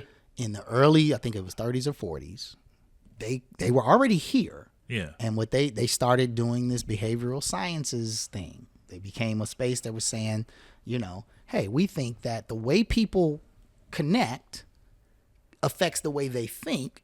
And then we think that pours into how economics and how politics work. Like that was their theory. Right. And so they started recruiting professors who were doing that kind of study. But in order to make sure, somewhere along that line, they said, oh, what if we bought property and then we intentionally put a certain number of Asian families, black families, white families across different economic, social, whatever. And so that's how Hyde Park got planned. Yeah. Because before that, Hyde Park didn't exist. You know what I'm saying? It's a melting pot. It bro. got planned. And that's to this day, when you go to Hyde Park, you still see remnants of that. You still see this like It's much more collection commercialized. now. Yeah. Because we're 2026. It's funny because I worked for the University of Chicago for a while. I started in 2010 when they really first started redoing 53rd. Yeah, that project was huge. Before, this was when Harper's Court still didn't go all the way This through. is when it had what was the record? Dr. Wax was still there. Calypso was still Calypso, there. right. You had to go down there. It was fucking the the tables checkerboard, with the chess. checkerboard lounge was still there. all that- Exactly. Yeah. That So- was one of the last places to sell. That and Frontline Checkerboard. Books. Those are the Yeah, last and two places to sell. And Frontline just like happened 2 like 2 years years ago. ago. Yeah. They was like I was wondering like, man, how was Frontline still holding because out? because they understood the power of ownership. Yeah. They own that space, and Yeah. no matter anyway, it's a longer, deeper conversation. But yeah. But I just I just working in tech. A lot of times I had to with the meetings they'd be discussing. I remember like just sitting there when they first started talking about all this shit. Yeah, man. So I knew about so much shit that was coming before it actually happened. So it was kind of cool to see it all kind of build out and see it kind of but it was just how you talked about it. It was more of an experiment. So and also a part of it was because they were trying to attract different students from larger parts of the world. Yeah. And they needed more commercial things for them to come and do. And so enter a Promontory. Right, exactly. Right? When, shout out to my brother again. He was, looking at job opportunities at University of Michigan. Sociology, when you talk about sociology as a study, University of Chicago, pretty much always number one. Yeah. You got Madison, Wisconsin, Michigan, Harvard, and them. They're more in the business sciences, legal sciences, different, but they're in there, right? But when he was doing his interview rounds, I remember when they invite you, that's the first thing that people ask is, well, what am I gonna do when I'm not working? And so this concept that you have to offer the top talent some entertainment. Where are they gonna enjoy their life? Where are they going to actually experience something? So if you don't have a space where they can go see a concert with their favorite artist, right? If you don't have a place where they can go get food, where they can go do certain things, then they're going to go to the other place, right? And so again, that fits within the reason how Promontory gets there. Now, what it became though, is so opposite of what any of the people that planned it had. Nobody had any idea. I remember the that speech, it was going to be that. I remember the speech you did that night when we invited with everybody that ever worked at Promontory. We had that night, and you was like, you made it a point to be like, no, we made this, bro. I'm telling you, man, and by we, I'm saying at the top of that food chain is Jake Austin, man. I will never let anybody talk Jake, about. Shout out to Jake, man. Because Jake got that job, literally writing an article. He knew the owners from their Empty Bottle days. He was in like a punk rock band. He knew them. Right. When they were going to open it up, Jake was a writer. He wrote for his brother's writer. He wrote an article that said, this will never work. This North Side group of people will not be able to successfully, because at that time, the idea was they were going to draw their audience from the North Side to the South Side. Jake said it'll never happen. Yeah. And they responded to the article and said, well, then we're going to hire you and you do it. Oh. Now, he could have easily been like, nope. But he took on that challenge. And what I came to learn about Jake is that it wasn't about him. Yeah. He knew that if he didn't do it, then it was going to go to somebody who definitely was going to miss the boat. And so he intentionally, when you look at that staff, bro, when you look at who got hired there, me included, I mean, I probably had the most experience of anybody, but when you really look at it, like, he was very intentional about making sure that place always and forever felt like a home for the community and the staff. It was. I cried that night, man. I mean, tears, man. Yeah. But you have done. You go ahead. No, I was just gonna say, the Promontory definitely became an institution that started the whole. I mean, it's kind of moved on culturally. Yeah, a little bit. A lot of that stuff. I mean, the Silver Room is still there, but what was going on culturally on 53rd Street there for a while. Yeah, and the Promontory did kind of like was one to start anchoring forces behind that. It was a great time, probably like a good solid decade. Yeah, no, I mean 11 years, unquestioned, man. Like nobody's had a run like we had when you consider who we had. Right. You know what I'm saying? Like, we were a 500 cap space, man. Like, you can't afford, the biggest acts, man. Yeah. Like, unless they, shout out to Kendrick Family Soul. Like, they were one of the first early kind of names that people knew that were willing to work with us and do 2 shows. So yeah, I mean, it's its own era, man. It is sad. What I said that night and what I still believe to this day is that what's most important about what we learned there is not the physical space. Yeah. It was about the community that we were able to build. Right? It was about knowing the person who was coming in to the show that had 20 people and the show that had, 350, 600, whatever. Like, it didn't matter what you were coming there for. You were a part of the community while you were there. And to me, that's something bigger than, the only night that I didn't like was some African nights. You hilarious. Shout out to D Money 3K, man. Low key. They was packed. They buy liquor, but at the time of a single man in Hyde Park, the Africans was not fucking with my light skin ass. Tough. No, they do like, not. No, we do not like you light skin ass. They do not. They do not. No, but that was the first group that we partnered with that showed us what the club business could really do. Because again, University of Chicago is like, we ain't trying to handle club. Right. I can do some little parties or something. You ain't do no club.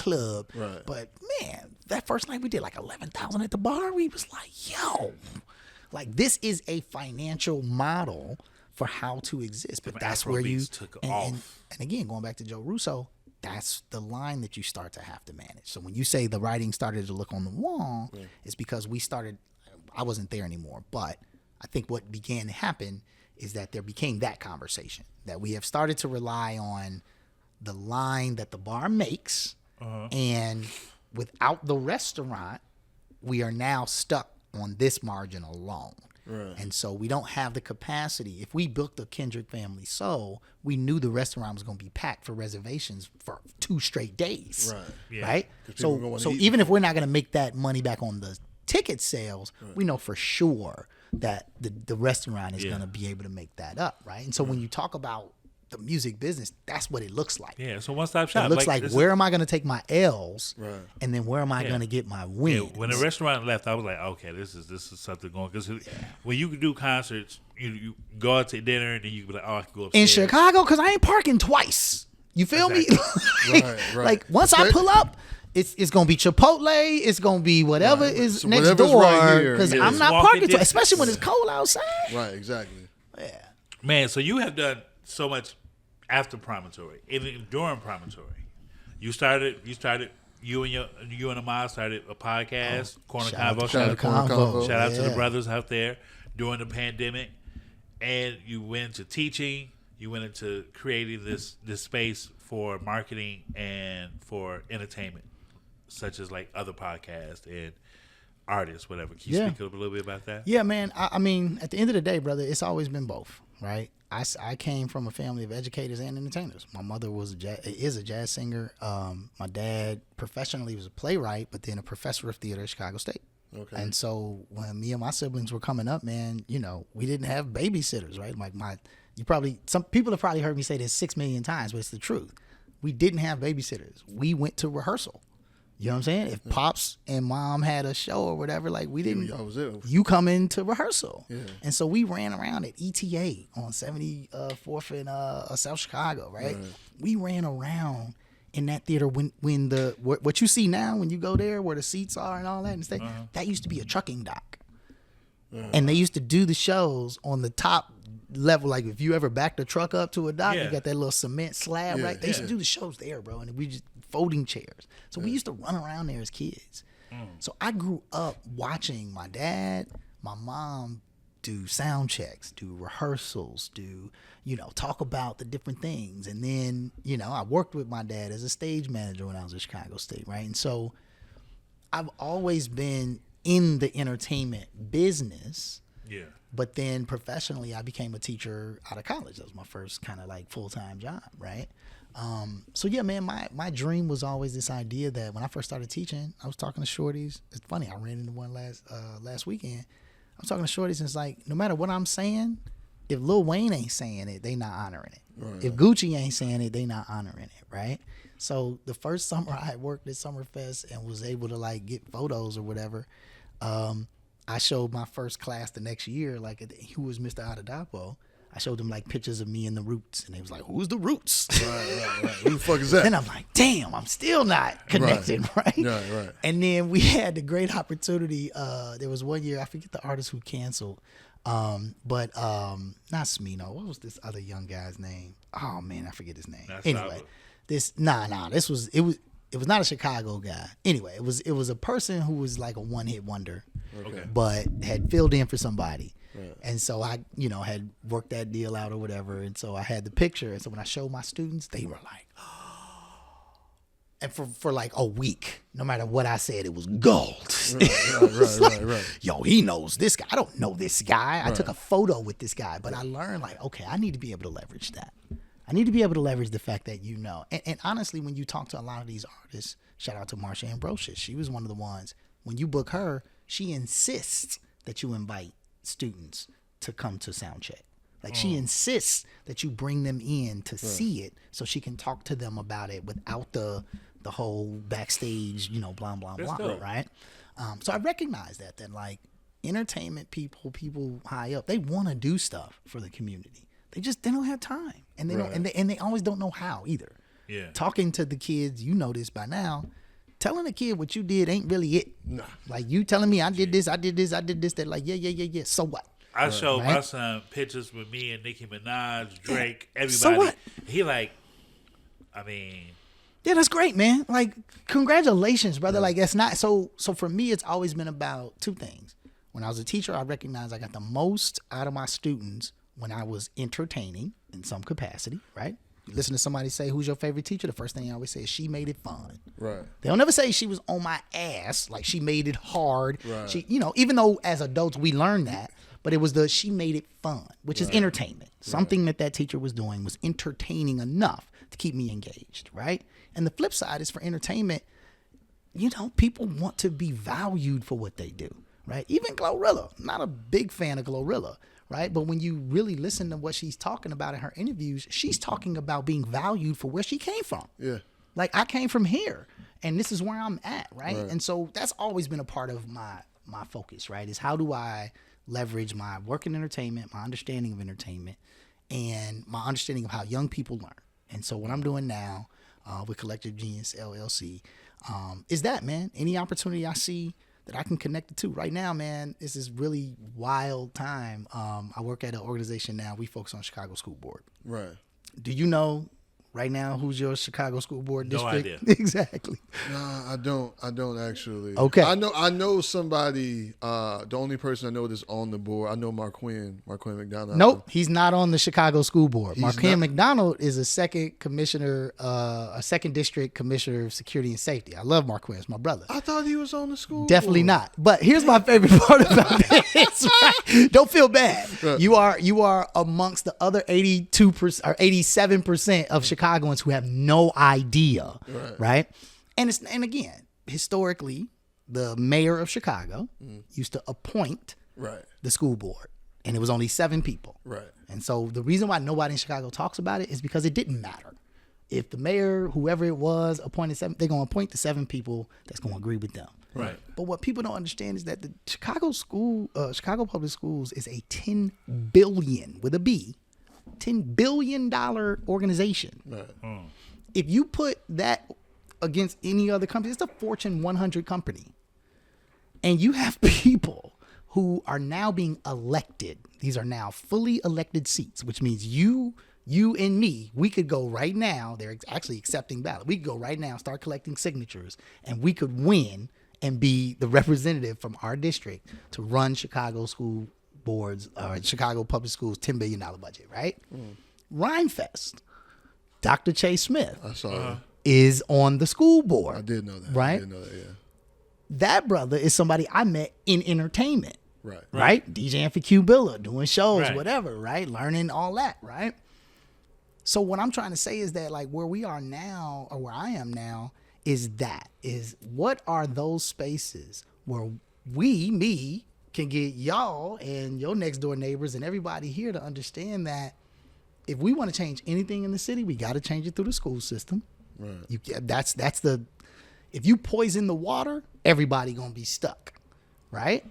The school system we have to treat like our water system. We have to. What are we putting in that system? What is coming out of there? If we can get that clean, Are we still going to teach Columbus Day? they don't really do that no more in most places, to be quite saying, honest. yeah. But I'm just saying. So that's where I'm at now, man. What I do now is really focus on what are the easiest ways to get people to understand the simplest way you can impact your city, the simplest way you can get involved without having to change your lifestyle, without having to change who you are, is to find out who your Chicago board district representative is and who's running. This is going to be the first year in 2027 where it's fully elected. 21 people. When I said earlier, part of the reason why Promontory closed is it took a lot of people to agree. Imagine trying to get 21 people to agree on one thing across the city of Chicago. So you got Dr. Chase Smith and so-and-so from, Streeterville all discussing, because they have to agree. Even though I get elected from your area, I represent the whole district. I can't make decisions that, I'm not like aldermen. Aldermen can make decisions that just for impact their their. It's not how this works. I get elected by my area, but the decisions I make have to hit the whole system, right? So yeah, we're at a very pivotal point, man, and sadly, not enough people know. So Now, okay, with the whole AI Chat GPT situation going on now, right? And with it being in school, and these kids having the whereabouts to be like, oh, I got to write a 7-page paper on such. Yeah. And they just be like, all right, let me paper Chat yeah, GPT. yeah. Like, how do y'all combat that? Like, how do you, like, because it's getting to the point where nowadays it's like, I read an article that said the new generation has no real education wise of like really like knowing how to think on top of. Yeah. You know what I'm saying? Like this is I know this is the first generation that by like all education metrics are quote unquote dumber than the previous generation. Yeah. So typically what's happened over generations is every generation has been a little bit smarter than the last. There's two questions. Yes, please. There's two questions on that. First of all, what are you using to measure smart? Right. Right? Like and if we're being honest, I don't think anybody in 2026 assumes that somehow the metric that we've been using for 45 years is still relevant. Right. Like that's like the starting point, right? What we've been saying is the metric for smarter has not changed. So that's a key piece, right? Okay. Now, what is real is that we are moving away from educating people, not just kids, people, in a person-to-person context. And so when we talk about AI is a tool that filters information. Right. And in filtering that information, it gives the user the opportunity to make decisions. Right. So what I would argue is that I don't think AI is making kids dumber. I would argue that we need to think about how to approach decision making with our young people, right? Yeah. That we need to be more focused on how they receive information, what they use to qualify information, and then how that information aligns with what they want to do. Yeah. And that takes a lot longer than a 1 hour class, man. We went to school, bro. School was easy. Like I was no major like academic in high school. Honestly, I wasn't in college either. I got kicked out of UIC after my second year because I didn't go to half the classes, right? Yeah. It was easy. You go, you don't cause too much trouble. You turn in the little situation. Right. They give you the look. I don't care, right? I don't have to care. I just have to get past this. Right. So I think in some ways, like what we're looking at now is like, no, there's a challenge out here. Like these kids are starting to ask questions that you don't want them to ask. Yeah. Because you don't have the answer. Like why we got to do this. Yeah. There is no answer key. You feel me? Like there is no like, oh, you can just go through the little bubble situation. It's not like that. Yeah. My son just graduated Kenwood, and I remember he had failed some tests, and I was like, bro, like I was giving him an example, and he like, but where am I going to use that in real life? Absolutely. And I was just stuck like. But and I'll say this, as a teacher, the first time somebody asked me that, I'm like, you're right. You are 100% right. I cannot tell you unequivocally that you will ever need this. Right. What I can tell you is two things. You are developing a skill to learn a thing. Right. So if you can show me that you learned the thing and that you made it make sense, you built the part of your brain that's going to help you do that when it does matter, when it is something that you care about, right? Because and that's the part that we got to be clear about. You got to exercise that muscle. You have to learn how to learn. Yeah. This is about learning how to learn and apply, right? My niece, I love her to death. She was just like, this test, I hate this test. I was like, the test is the dumbest reason possible to get in your way. You are letting a thin piece of paper that is literally worthless. By design, it is worthless. That's going to be the barrier between what's on the other side, which is what you want, which is your goal, right? And so the conversation isn't about dumber, smarter. Conversation is about what does learning look like in this generation, and then what do we need to do to put them in positions to be able to advance what they want to learn and what we need them to learn. Because it does, there is some stuff that you just need to know. So let me ask you this: the consortium that you are part of, right? That you work with. So what is it? What is the goal? What is the goal? What are you trying to accomplish with this? That's a really great question, man. And I think the easiest way to answer that is I just need more people to know, bro. Yeah. We are in such a deficit of knowing, and when I say we, I mean adults, right? Not young people. As adults, we just don't know. You know what I'm saying? I'll give you a perfect example. I was in this fellowship, Academy for Local Leadership. This is the one that's kind of like, we learn basically for 7 months, we learn how the school board operates. We learn about the budget. We, Arnie Duncan, other people come in. Right. We learn about how the system really works, right? And this is before it was elected, right? This is a very new thing. In learning about that, I taught for 14 years across Chicago. Multiple middle school, high school, after school, sports, athletic director, all that, right?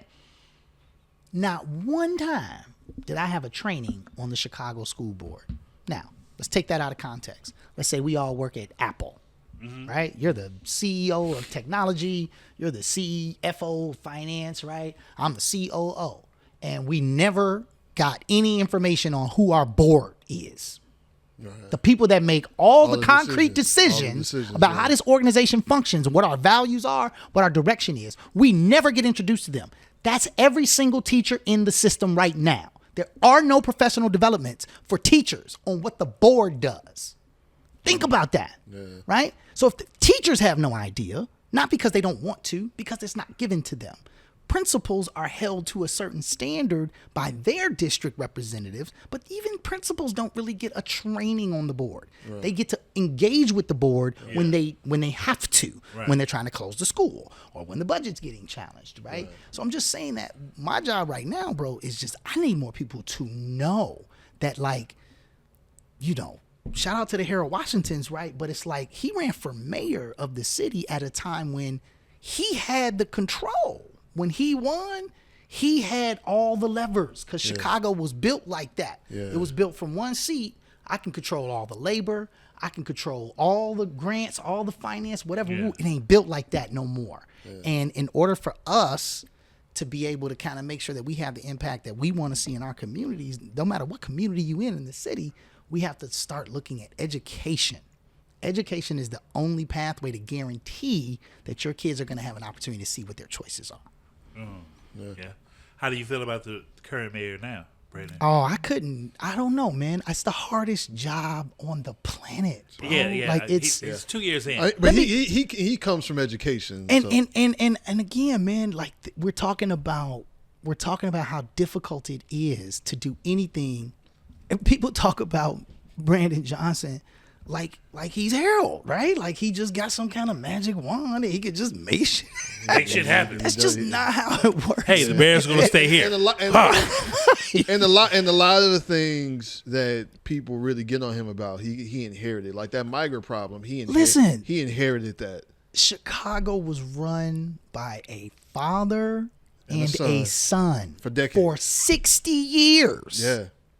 Like one family. He's only the third mayor that hasn't been a daily. So we had Rom, then we had Lori, right? Now we have Brandon. He's only the third one that wasn't a daily. So again, we're talking about an incredibly difficult job. No matter what you do good, somebody's gonna be mad, right? Going back to the school board for a second, those people are doing 35, 40 hours a week at this job. You know how much they get paid? Guess.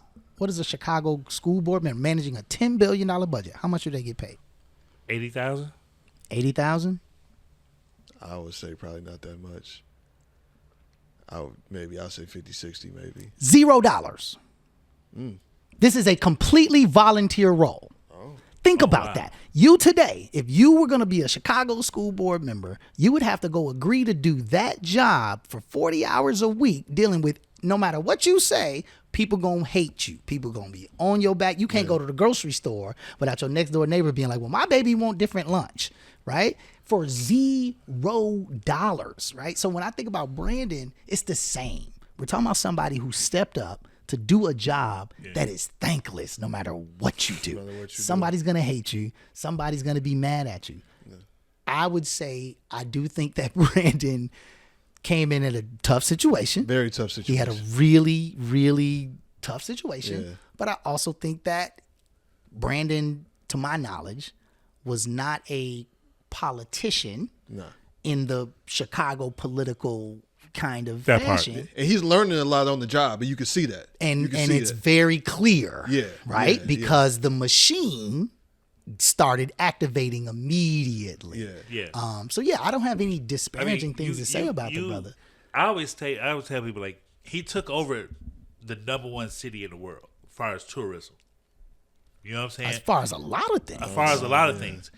Mayor Daley had already put that into play for like tourism. Like, this is going to be a tourist city. We're going to be known for food. We're going to create this lakefront. They cleaned up downtown, all that. So like I was just telling somebody the other day, like, dude, somebody made a comment about McCormick Place, like tearing down the old McCormick and just building the stadium. Yeah, for the Bears. I like, you got to understand, McCormick is the largest convention center in the world. I mean, in North America. Yeah. We don't turn a profit. It's Right. not meant to make money. It generates money around it. It generates money Yeah, it's around it. If economic you go to the development. South Loop, anything you buy in the South Loop, Yeah. on the end of your bill at a restaurant, bar, it has a McCormick Place tax. Yeah. That helps pays the union But dues. not only that, if I own the coffee shop that's across the street, like when anytime there's a conference, I live in South Loop. And so on any given day, I might just be going to get a brunch, and you see a bunch of them hanging tags walking around throughout the day. It's millions of dollars. Like Vail tells me all the time, he's like, bro, I love it. Yeah. He's like, I'm right around the corner. Yeah, it's You an know what I'm saying? economic engine, man. And so he's like, when they was talking about that, I'm like, bro, like it's when you take on a city of that stature, and you just thrown in. There, you can't learn everything within 2 years. You can't It takes, do everything. That's the point. And you can't do everything. Yeah, and I feel like not to get too far off in the weeds with this, but I know there's a lot of people that just take every chance they get to shoot at you, man. And that's he ain't had the salt trucks out quick enough. He tripping. Yeah, and like you said, blaming them for a lot of shit they really has no that's control not even over. in his Like with the Bears stadium. Yeah, for example, not in his. That has absolutely nothing to do. He can't. The most he can do is what he is right now, saying, "Please don't leave." Yeah. But he has nothing to do. That's a state thing. Yeah, they have to do that at the state level. Yeah. That has nothing to do with what he does. So I really just hate, especially with him being a black man. I just hate that he gets so much hate from us. Yeah, but we're talking. Oh man, we're talking so. Lori got the same thing. This is not just a black white thing though. This is a what do we know, what do we not know. So when I mention again, and not to like make it a thing, but it's like the fact that those same people that will chastise Brandon Johnson because schools are closing, they have no idea that that's not his decision. He doesn't get to make that decision. Yeah. But there's somebody who you either voted for or who you didn't vote for that is making that decision, and you don't have any idea who that is, right? Right. And they talk about, okay, so even with all the money that came during that migrant crisis, that was a federal thing, right? Property taxes, that it was a big deal. A lot of property taxes went up exponentially for a lot of people. It's Cook County Assessor's Office. The mayor can affect it with the budget, but it's ultimately the Cook County Assessor who determines what the property taxes are going to be for whatever area. So let's go back one step. Prior to Brandon, you mentioned the daily mayors. Right. Chicago's systems, Chicago's channels, the assessor, that person used to be in the mayor's control. Right? So the mayor could do exactly that. The mayor could call the assessor and be like, this is what we own, fam. Right. And we're talking about a city built on that kind of structure no longer being operated like that. Right. The migrant issue that we're talking about now as it relates to schools is that, ICE is not in Chicago now in the way that they were before. Yeah. But when they were, right, the Chicago School Board was divided. You had neighborhoods where that was a real everyday thing. Yeah. Teachers are not showing up. Students are not showing up. Yeah, people were afraid. Because it's real. This is not and that's and ICE was showing up to school. 100%, like 100% going into schools, which again unauthorized, is just running in there. You know what I'm saying? So how am I supposed to know, one, that's gonna happen? Number two, after it's happened, it's already too late.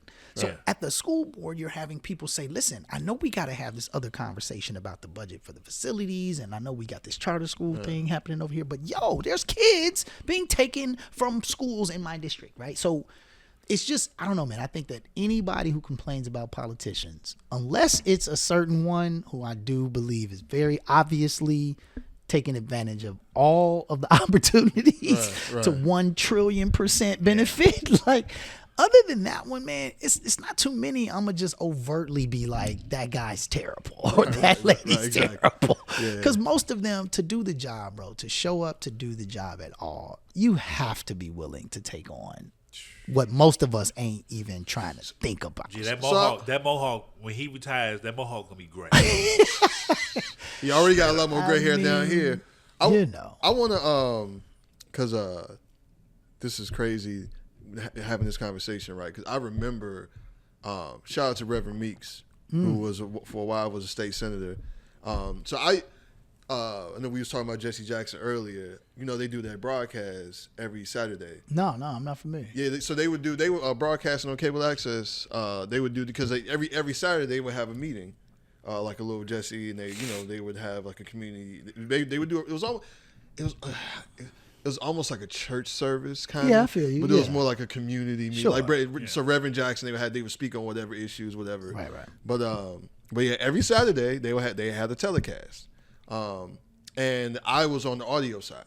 Oh, sure, yeah. So yeah, you get to hear every single thing. You get to hear everything. So this is when James Meeks first became a state senator, and he was learning the game of politics. And this was me. I was in my early 20s at the time. You know what I'm saying? This is when you're really in your idealist. Oh yeah, phase. yeah. I believe I know. Yeah. And he was just talking about the political process. It's just like, okay, you have an agenda, right? It's you yourself, agenda you want for your constituents. Sure. Yeah. Right?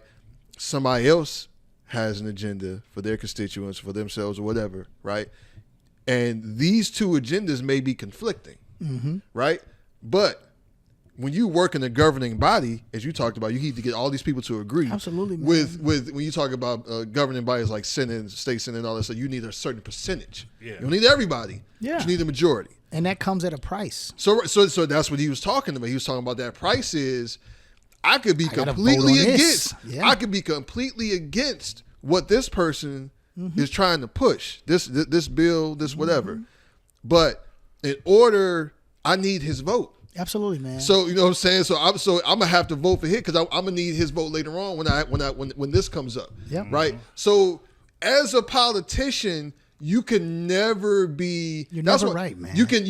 But also you can never be 100% for or against really anything. And I think that this is important to notice that like you might walk into a situation. I've been in this a couple of times, right? I've walked into a situation and been like, no, absolutely not. This, because of my principles. Right. Like, no, I've seen the history of you just doing the same thing and so and so and so and so. And then you learn something you didn't know. Facts. And then you learn some information that, like, again, from that, one thing about the other side of the table is that you get access to reports that don't get published to the public. Right. You get access to the the internal data that is designed to help you see how the other webs are connected, right? And so I think that's a part of it too, is that it's difficult work.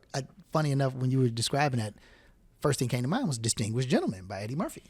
Because that very underrated movie. As simple, as basic a movie that was, Eddie did an incredible job of showing that the average person, if plucked off the street by accident, simply by name, he won that race. By name. Right. The name you know. Exactly. Right.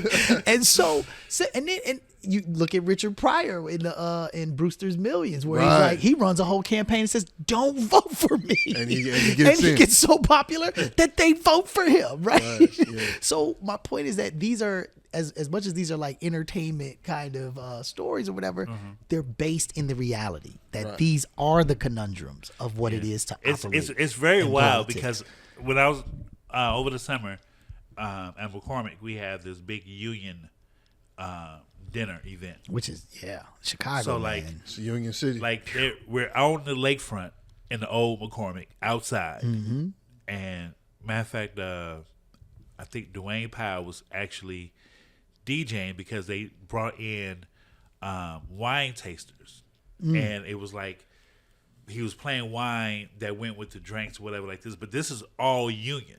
P was there. Oh, yeah, I remember. Pritzker's there. The mayor's there. Oh yeah, if it's Chicago Union and you a politician, you are in the seat, partner. And I'm sitting there, and I ran across Mary Thatcher, and me and her was sitting there talking, and she's like, "Yeah, that's the president of the Bears. That is such and such." Absolutely. Yeah, that's exactly that. This is the vice president of ComEd. This is the vice, and I'm like, so she's in the political stance. So she was like, Mary Thatcher. This is going to be huge. Entity. She like, this is going to be that person right there. That's the next person running for mayor. This person's running for Hyde Park alderman. This person is, and then she like, the funny thing is, you don't see the governor and the mayor connect at all. Right. Through this whole situation. They both in their own pockets. Mm-hmm. And right before they leave, they all take this photo out. Right. They go their separate ways. Right. I was like, do they get along? She's like, they get along to a certain extent. But she's like, this is Chicago politics. You have to be very careful about what people see. Yeah. You have to be very careful. very careful on who you shake hands with, who you align with, because it's Chicago politics is just. But here's the other part of that. That is our fault. And when I say our, I mean us as citizens of the city, because we continue to allow that to be it. Yeah. Instead of us focusing on what we actually been talking about, the pothole outside or whatever, woo, woo, woo, woo, woo. Instead of us massing our local energy, right? One reason that Chatham was such a powerful community in its time was because those families, those homeowners, they were connected. Shout out to Jamal Cole. His whole initiative right now with My Block, My Hood, My City is start with your block, bro. Yeah. The people on your block, if you don't know the person who lives across the street from you, you the problem. If you don't know the people down the street, even if they the ones doing the loud music or whatever, you the problem, right? Because from your block, you can develop a coalition of people who have a mutual invested interest in what is happening in your space every single day. And if you stand up as a block, then you go to the next block. And you say, hey, yo, this is also impacting y'all. And so we need to go to Buddy and be like, this is an issue. And when you do that, the photo op is less important. Yeah. But that's you need to cut your grass every other Saturday, fam.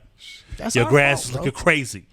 Cut your grass, fam. Or I cut it for you because I don't know why you didn't do it. I mean, we both kids from Chatham. Or we pulled our resources together and we get somebody else just gonna come around and cut this grass. Bro, I mean, it's just there's so many different ways to think about what it is to be a community, and I just think, I don't know, man. I did have the great opportunity to go to the Ripple Effect.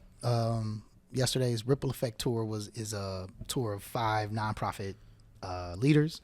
Deion Dawson from Chicago's Dreams, Jamal Cole from My Block, My City, Jamal Cannon from The Block. I forget the other 2 brothers' names. And they did it right at Harold Washington I saw it because that's what they're doing that tour. I've been seeing them pub that, And essentially, brother, all they're doing is saying, historically, and this is true about Chicago too in the nonprofit space, is that we all have to go get in line in some cases and knock on the same door at whatever philanthropy, whatever foundation, and say, hey, we would like a grant for this amount of money to do this work in our community. Right. And over the course of time, you know, you'll get it one year. Okay, I didn't get it this year. Right. Okay, you'll get it next year, right? As you were saying, like with the Distinguished Gentleman thing, where it's like you get this little cycle of who gets it when, right?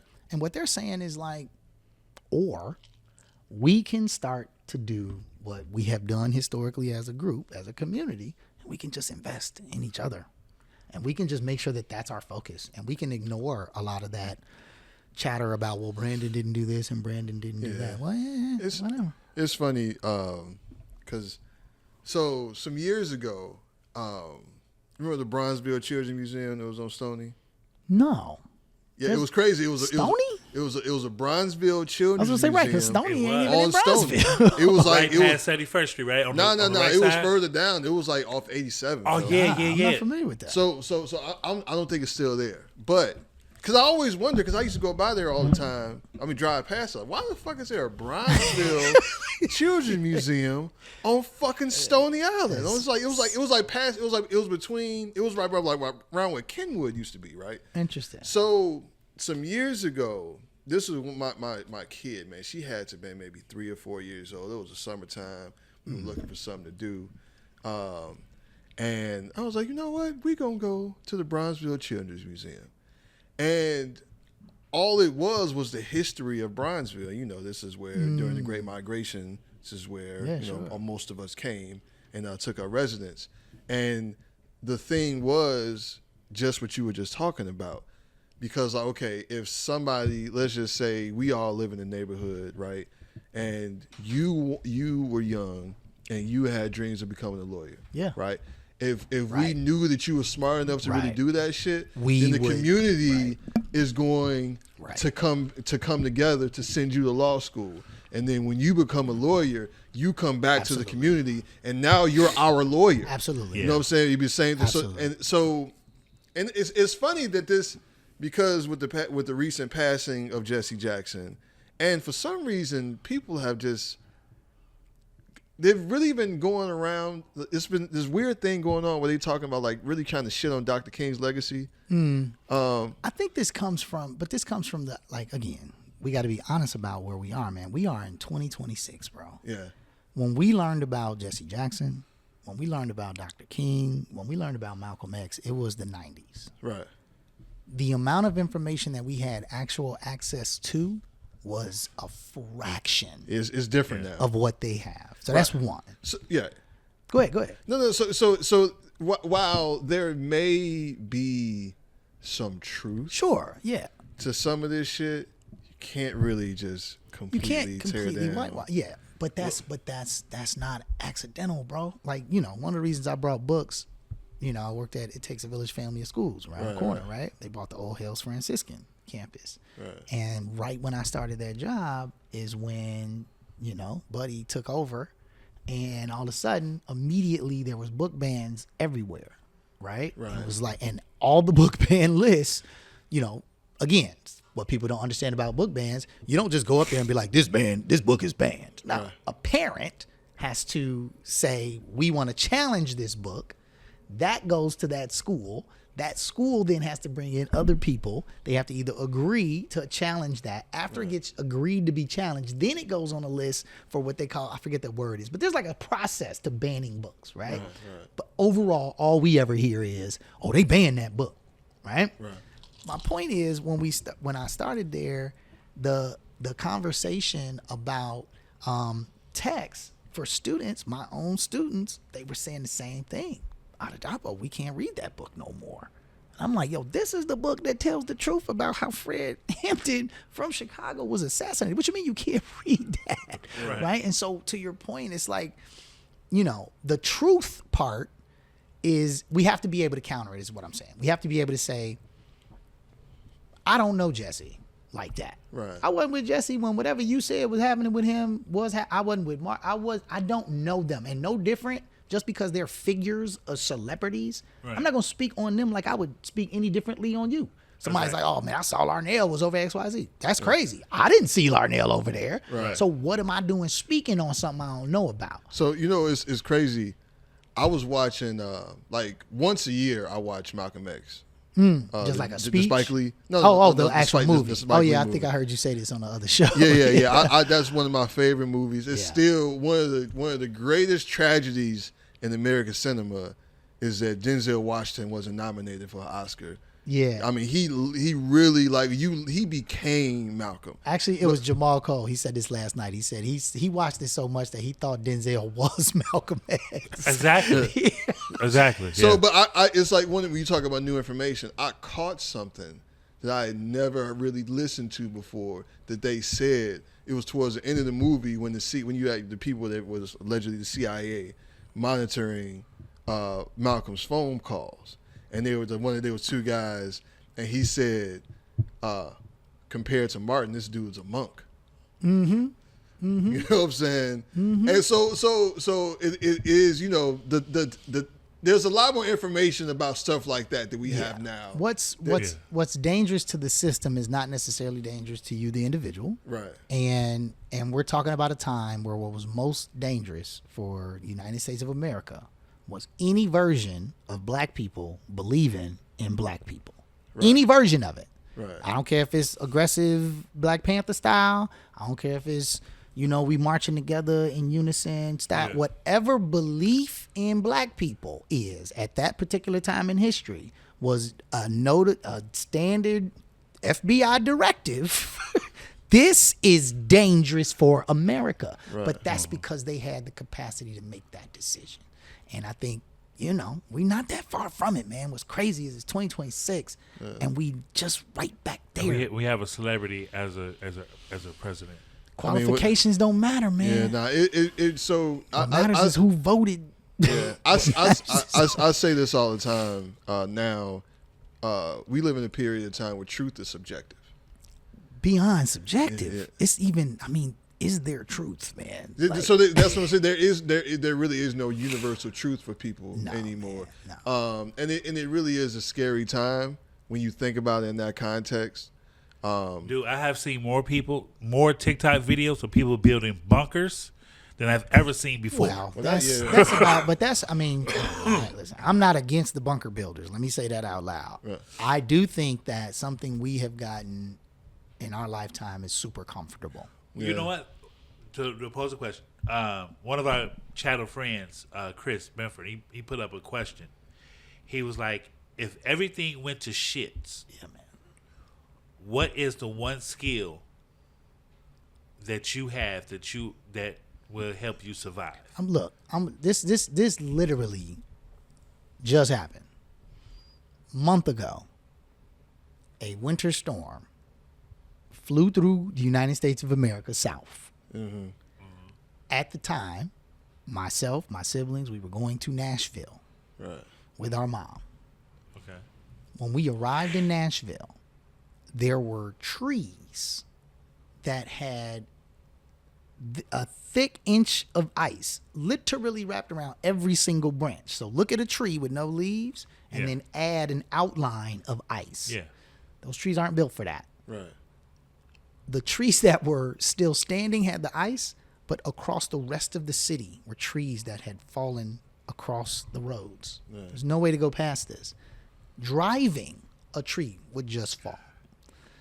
The infrastructure in Nashville is not set up for that type of power outage. So the ones that hit the power lines or whatever. In Chicago, when we have a power outage, we got a ComEd. They got a bunch of people out. You short for probably an hour. Right. It ain't the whole grid. Yeah. Nashville was without power for 7 days, bro. I am there. Yeah. My dad is living there now. He just moved my girl spot. Sister living in Nashville. But when I tell you, we are waking up in the morning and we are like, we need to boil water. We don't have, and this is not, Nashville doesn't have winter. Right. You know what I'm saying? But the grocery stores, like the pandemic, when people was lining up like that, that's what Nashville looked like. Everybody was buying toilet paper and shit. Bro, but everybody's buying because they don't grow their own food. Right? And so it's like, when you think of all of these different things, man, we have gotten comfortable. I think it's important. I'm not saying I'm a doomsday guy, right? Like I don't believe in stressing myself out to a point of something I can't control. Stop. You know what I'm saying? Same. But there are certain things that I do think we need to be for me, it's actually the other ones. It's the one you said earlier. Do I understand how the law works?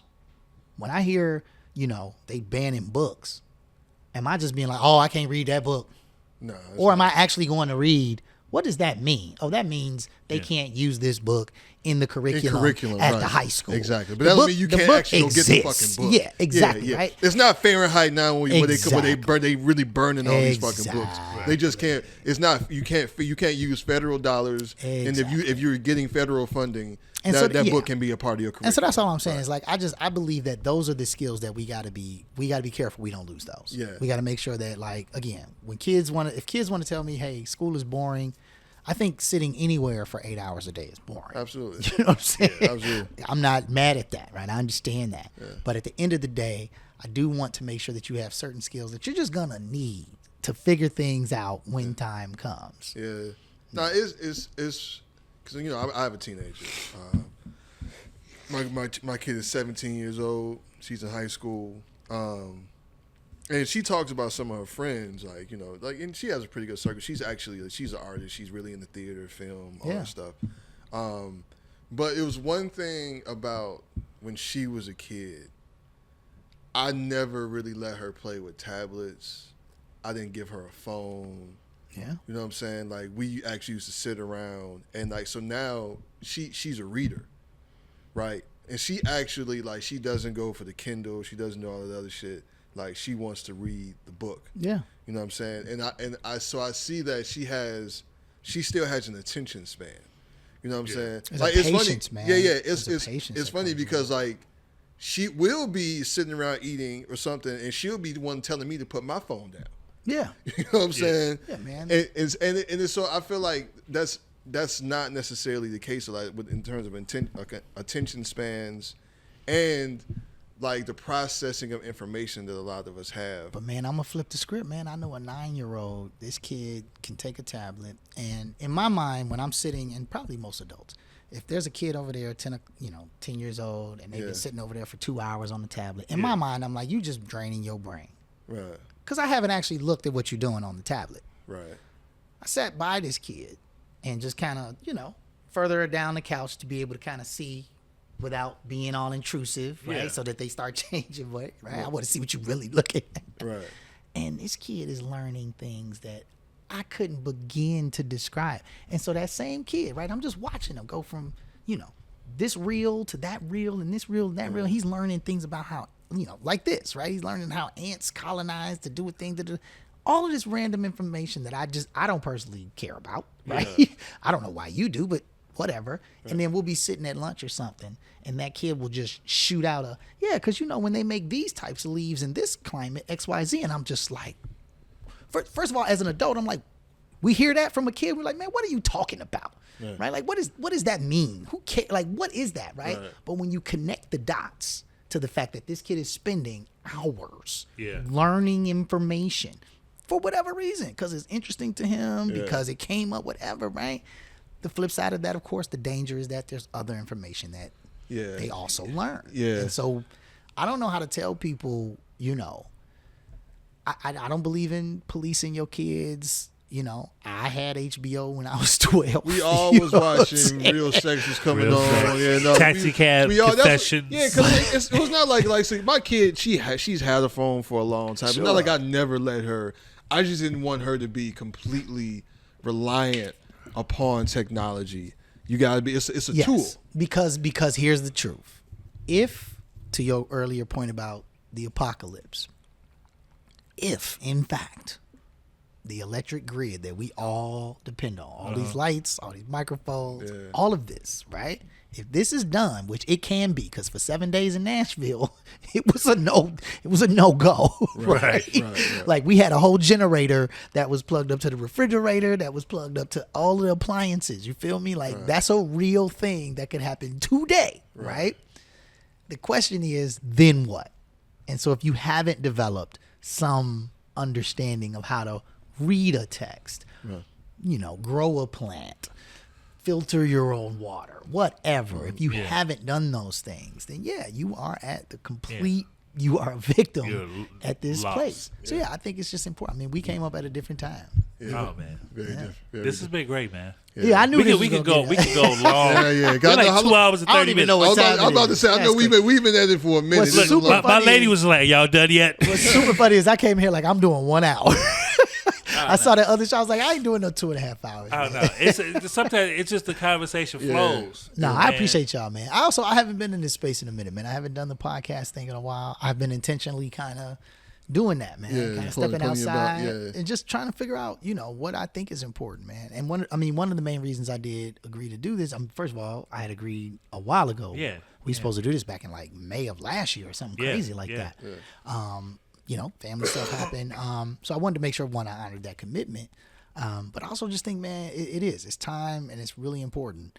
I think for us in Chicago, and I'm not speaking for everybody, but I think it's really, really, really, really important for us in Chicago, as I saw my brothers do last night at that ripple effect, right? As I see the Sherman Dilla Thomases do, as I see y'all do, when I look at the Terry Hunters and the Coreys and the people that y'all are bringing to the podcast, man, like, we have to double, triple, quadruple down on what we already know, and we have to stop being so concerned about what all the rest of these people either think they know or what they think they're doing, man. We have to, like, be fully invested in us, so much so that shit don't matter. It don't matter. Like, can't nobody say nothing and be about y'all. Yeah, you and feel the what thing I'm about saying? it is it's like one of the episodes with Hustle, he made a good point. Yeah. And he was like, what I had to do is I had to unlearn certain situations. I saw that. Yeah. And going into the room thinking everybody know you, nobody Absolutely. know you. Yeah. Or just like having these conversations with people and finding out what they doing. You never know what you might find out. You never know who you'll And meet. he was talking about being being a Chicagoan outside of Chicago, right? Yeah. And I'm saying, to that same point, when I wear a leader's hat, which I pretty much wear every day, when I wear a leader's hat and I'm somewhere else, I can tell you 100% people from everywhere I go will be like, leaders. Yeah, Right? all day. And for me, what that means is when they say that, I'm not just going, yeah, I'm cool. Right. Yeah. My first thing is, Corey? Right? Right. Yeah. And they're like, huh? I'm like, yeah, Corey Gilkey, the guy that runs that joint. Yeah, it's his brand. Yeah, that's his brand. Like, Yeah. he also does this. Like, so my Yep. point is like, we got to be that. We got to, and I saw what Hustle was saying, but it's this idea that like, going back to we have a luxury, bro. Yeah. We have a luxury. There is every single tour I've been on, every single show I've ever worked has somebody from Chicago on it. Either they play an instrument, they are engineer, they are hospital. I don't care. There's somebody from Chicago on it.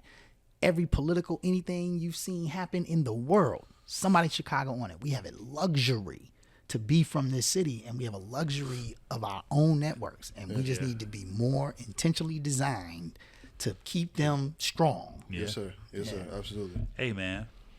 Hope I ain't offend nobody, You know, And if you did, fuck 'em. nowadays, the Easily Offended podcast is like, it goes from just the name alone Sure. draws people in. They be like, y'all didn't offend nobody. Nobody.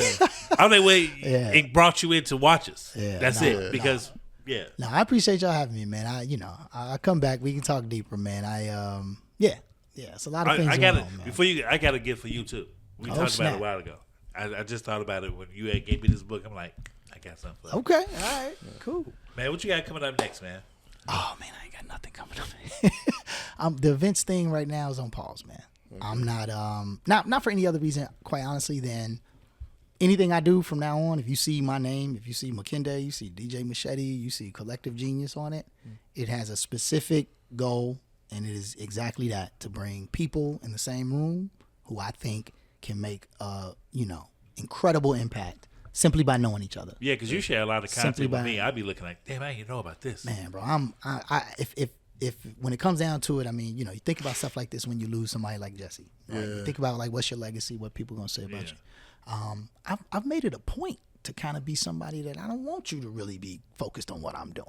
Like you've heard my name, you've heard me associated with a thing, whatever you may be seeing or something like that. But I never really wanted to be the guy. I never really wanted to be on the camera, so to speak. Always found it more important to be a part of making sure that the people who need to be on the camera, the people who are killing that and who are really, that's their gift, that's their destiny, right? Yeah. To make sure that they have what they need to support that, right? Yeah. Anything you see me doing now, it'll probably look more like that. You know what I'm saying? You'll see the name of the company. You'll see, the name. You'll see my name somewhere in the little small font or something. But you may go to a concert and see the man with a headset like, get the fuck off stage. At the end of the day, bro, if you see me, something went wrong, and I'm pretty good at this, so that don't happen often. Right. Hey, man, real, where they can follow you at, man? Oh, wait, before you leave. So I am announcing that I will be going on this Ozempic weight loss. Oh my God! You doing the Ozempic? Yeah. First of all, I saw them roasting you at your weight size, your pant size. You were talking to Vail, not Vail. You were talking to Corey and I was gonna call him C. Clint. You talking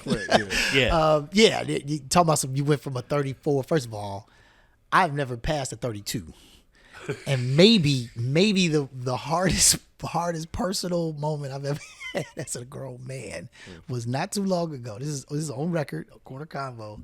I decided to hire a stylist because I was like, I'm finna be on camera more. I'm gonna be out here. I need to be fresh. Right. And she took me shopping. I had $500. First of all, if you don't know, $500 is not enough. It's not gonna take It's just very not. far. You coming out with one fit, maybe. Yeah. I'm not a flashy guy, so I was like, listen, this is what we gonna make work. Right. And we got to the one store, I think it was at Bloomingdale's or whatever, 900 North Michigan? Whatever that place is. So it's a bunch of little stores, boutiques in there. I remember the guy was like, yeah, these khaki pants, da-da-da-da. I was like, yeah, I'm a 32. And he was like, you're not a 32. And I was like, how you going to tell? I'm a grown man. I've been buying jeans for a minute. He's like, you're not a 32, man. So I was like, all right, whatever, Mr. Know-It-All. Right. Get me some pants that fit. Bro, I went into the fitting room, pulled the hang on. It was like 29 slim. I was like, this is crazy. I can't be a grown man out here 29 slim, bro. Now, I'm not a 29 slim no more, but my point is to say, I feel for you. Yeah. I also don't know what that's like at all. Oh, look. I can be fresh every day, but I can't fit half the shit that's in my closet. I'm still wearing jerseys from 8th grade. Yeah, bro. me and my doctor, we had a long conversation. She finally got me approved for it. My insurance covered it. I went yesterday to pick it up. They say it worked like immediately, bro. They say it's like Samore had the whole comedy special where she was like, it's like a 3-day thing. My doctor told me, it's a 4-week process. You take it on Monday once a week, and people that I know that's on it was like, it literally kills your appetite. You don't be hungry at all for like a whole week. Right. But you have to eat. Like get your energy. You got to remind yourself to eat. Yeah. You have to remind. The great thing to do the first 3 days, go on a juice. Mm-hmm. You know what I'm saying? Just drink nothing but juices, real light. But he was like, you can't eat the portions that you used to eat because it'll make you nauseous and you will throw up. And that's what the side effect. Here's what I appreciate about you doing all this. You're telling people in advance. Yeah. Oh yeah. Most people. Oh yeah. No, most people just showed up looking like they had some other situation. I understand. In the black culture, yeah, man, you can't just show up skinny. You know what I'm saying? Nigga Larnell got that package, he got that Luther, man. He got the Luther, bro. I don't want people to see me on the pod. I appreciate that. You know, that nigga's sick or something. There's a handful of folks that I've definitely been like, Yeah. So I was like, so how does it work? She told me how it worked. And it was funny because yesterday I went to go pick it up and the lady brought it out and I was like, wait, where's the needles? And she's like, oh no, you got to buy your separate needles. I'm like, this not going to work. I ain't going to do this by myself. You got to understand, I'm petrified of needles. Like, I can't do needles. Yeah. So like, I was looking forward to the needle being inside of a capsule and me just pressing it in and not, it's already in there. Yeah. You're telling me I have to draw. Yeah. I have to literally some crack baby shit. And, like some heroin shit. Right. Yeah. And put it in. Oh no, that's not going to work. Get that motherfucker. And then I need premium bottle service. I was like, does it have to go in the vein? No, it doesn't have to go in the vein. It doesn't have to go in the vein. She's like, you could do your arm, stomach, or thighs. I'm like, okay, but I'm gonna have to contact my doctor because I want the thing that's needles I can't do. Seems very clear. So she's like, I got you. So I sent my doctor a message. I'm at Walmart texting my doctor on the weekend like, look, this is not going to happen. That's hilarious. I need this to get approved this way so I can do it. So if you guys do see me lose weight, yeah, man, I'm on this Ozempic shit. I appreciate you telling me in advance, man. Yeah, the way it is my work schedule and the way my life is situated. I don't have time to I don't have the discipline to get up and just work out. Like this nigga go out, runs, jujitsu, push-ups, sit-ups, all that. Yeah, you a bossy type dude, huh? Yeah, that's why I ran into him at the gym. Yeah. That's hilarious. I don't have that discipline yet. But that's so hilarious. My doctor was like, look, we're going to put you on it for 4 weeks. After the 4 weeks, we'll put you with a nutritionist, and they would just monitor it from that point on. I got you. Hey, look, man. Listen. God bless your journey. Yeah. I think that I believe in anything that you feel is healthy. I am not a big pharmaceuticals guy. I struggle. I'm not either. I was just like, I read too many books, and I will also say I'm a fan of everybody, like the understanding of getting your health checked. Yeah, I'm not saying that I don't do as good as I should. But I'm finicky about that pharmaceutical industry, man. I struggle with that. Same here. Yeah, I just had to tell people that because I don't want people just like, I appreciate this you, nigga man. was skinny as fuck. I appreciate you. They're gonna be asking me like, man, was he cool when you seen him? Niggas all of a sudden they get back to you. That nigga Larnell about to die. Right? Yeah. It'd be a GoFundMe out somewhere like. Like, I was just kicking with that nigga. He's fine. Right. Exactly. Hey, man, Rell, where can they follow you at, man? Rell, the producer, 914 Media Group, both on IG. Hey, man, this is Easily Offended Podcast, episode 92. We really appreciate everybody. Love, support. Thank you for liking, commenting, sharing. Make sure you tell everybody, tell a friend. Hey, we need these likes, reviews to go up. So, when you clean up the crib, just play the YouTube and just let that shit run. And go find out who your Chicago School Board District candidate is. This is the most important election in the history of Chicago. It ain't got nothing to do with the mayor. That ain't important right now. Right. We are talking about the 21 people that are going to be in charge of a $10 billion budget to educate your children. Yes. Your neighbors, the people that you worried about taking your stuff, whatever you worried about comes to kids. This is the most important thing This is where you have an impact. Go find out who your district candidates are. Yes, sir. Yes, sir. Hey, man, you already know what it is. Easily Offended Podcast, man. We out, man. Peace. Peace. Yep, now I can.